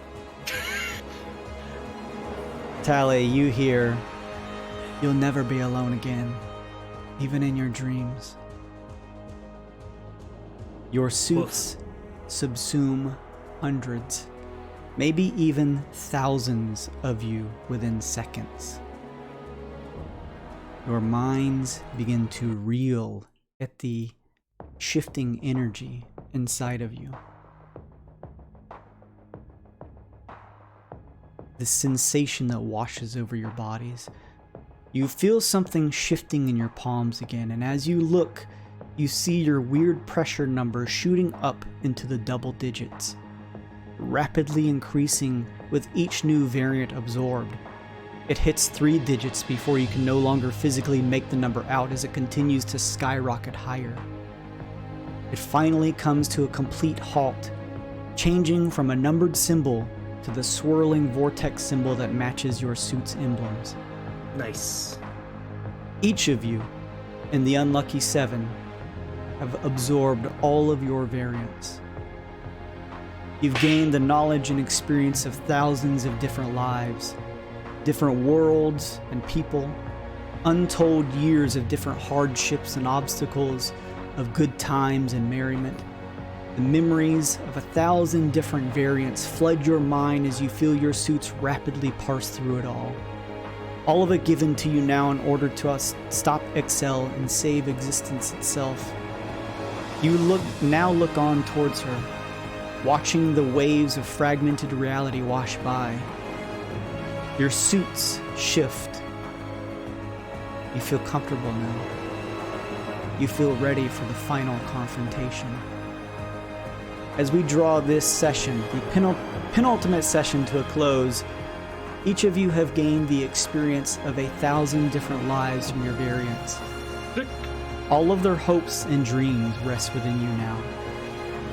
You've all leveled up. Nice. But before you do, make a copy of your current character, because you are not leveling up to level 9, but instead leveling up to level 20. Oh, hell yeah. It's 20 time, boys. 20 time. And that is where we will end this session. Oh, man, this is going to be gnarly. Next sesh. Awesome. It's going to take a while for us to figure out what to pick. Yeah, make sure to just make a copy, just for posterity. But go ahead and level the other one to level 20 and pick whatever fun stuff you want. Next week, we will have a Final Fantasy battle like no other, as we draw the campaign to a close. Cool. What's better than one domo? Many domos. Thank you all for hanging out and staying late. I know it's towards way past the time, so thank you all. I just wanted to make sure and hit that point, because that's a hard stop to make sure you guys got that level in, so I appreciate you doing that. Thank you all for watching on the stream. I really appreciate it. I hope you had a lot of fun. This was a crazy session. I know there's a lot of like just straight story, but thank you for allowing me to tell it, and hopefully you're having fun as we draw this to a close. Thank you everybody for watching and listening. Make sure and go follow my links over here. Go check them out. Go make sure and check Maz out over at her channel. Give her a follow too. So happy to have her joining us for this campaign. It's been a lot of fun. Thank you so much, Maz. You can find my Twitter, YouTube, Patreon, Discord, all the good stuff over on that linked out bio. If you haven't already, please give the channel a follow. Make sure and drink plenty of water. Stretch your legs every once in a while. Wait a second. I didn't give out a code. Somebody right now punch in the chat if you want that critical roll Call of the Netherdeep code. Say it now if there's anyone still here. Yeah. Yeah, there is. Oh yeah, there should be doubles some next people. session. They're like, Technically they're 15 like, people in chat. Yeah. They're like, screw this, no code, I'm out. Guy baited us. Somebody in the chat, if you want the D20 digital content or Unless we critical do roll two Call the next time. Netherdeep. Yeah, if I don't get it in the next 15 seconds, we'll just do 2 bangers for the finale next week. Oh, yeah. 10 seconds. Also, I'm going to raid somebody else for those of you, if you're still in the chat, if you are just hankering for more D&D. Some of you are in different time zones. It is not as late for you as it is for us. Okay, that's a wrap. We'll do 2 code giveaways next Friday. Nice. I'm sorry for getting to the end of the session, but that, you know how I work. Thank you, everyone. Make sure and drink plenty of water, stretch your legs, stay safe out there. I want to see you next time, happy and healthy as we stream again. Have a safe and fun weekend, everybody. Goodbye, everybody. Bye. Bye.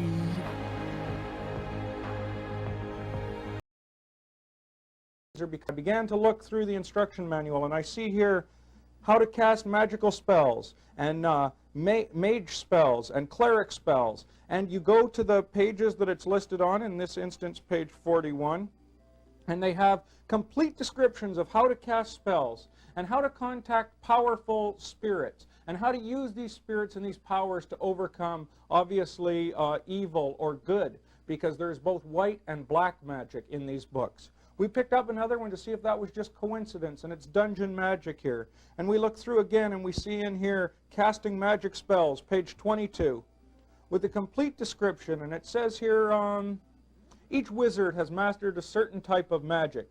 When you meet a wizard, he will give you 4 basic elements of his mystical studies. So we have a wizard now teaching the children of his magical studies. And then here it says, it is important to remember that the source of all magic is the life force of the user. This is the teaching of the occult.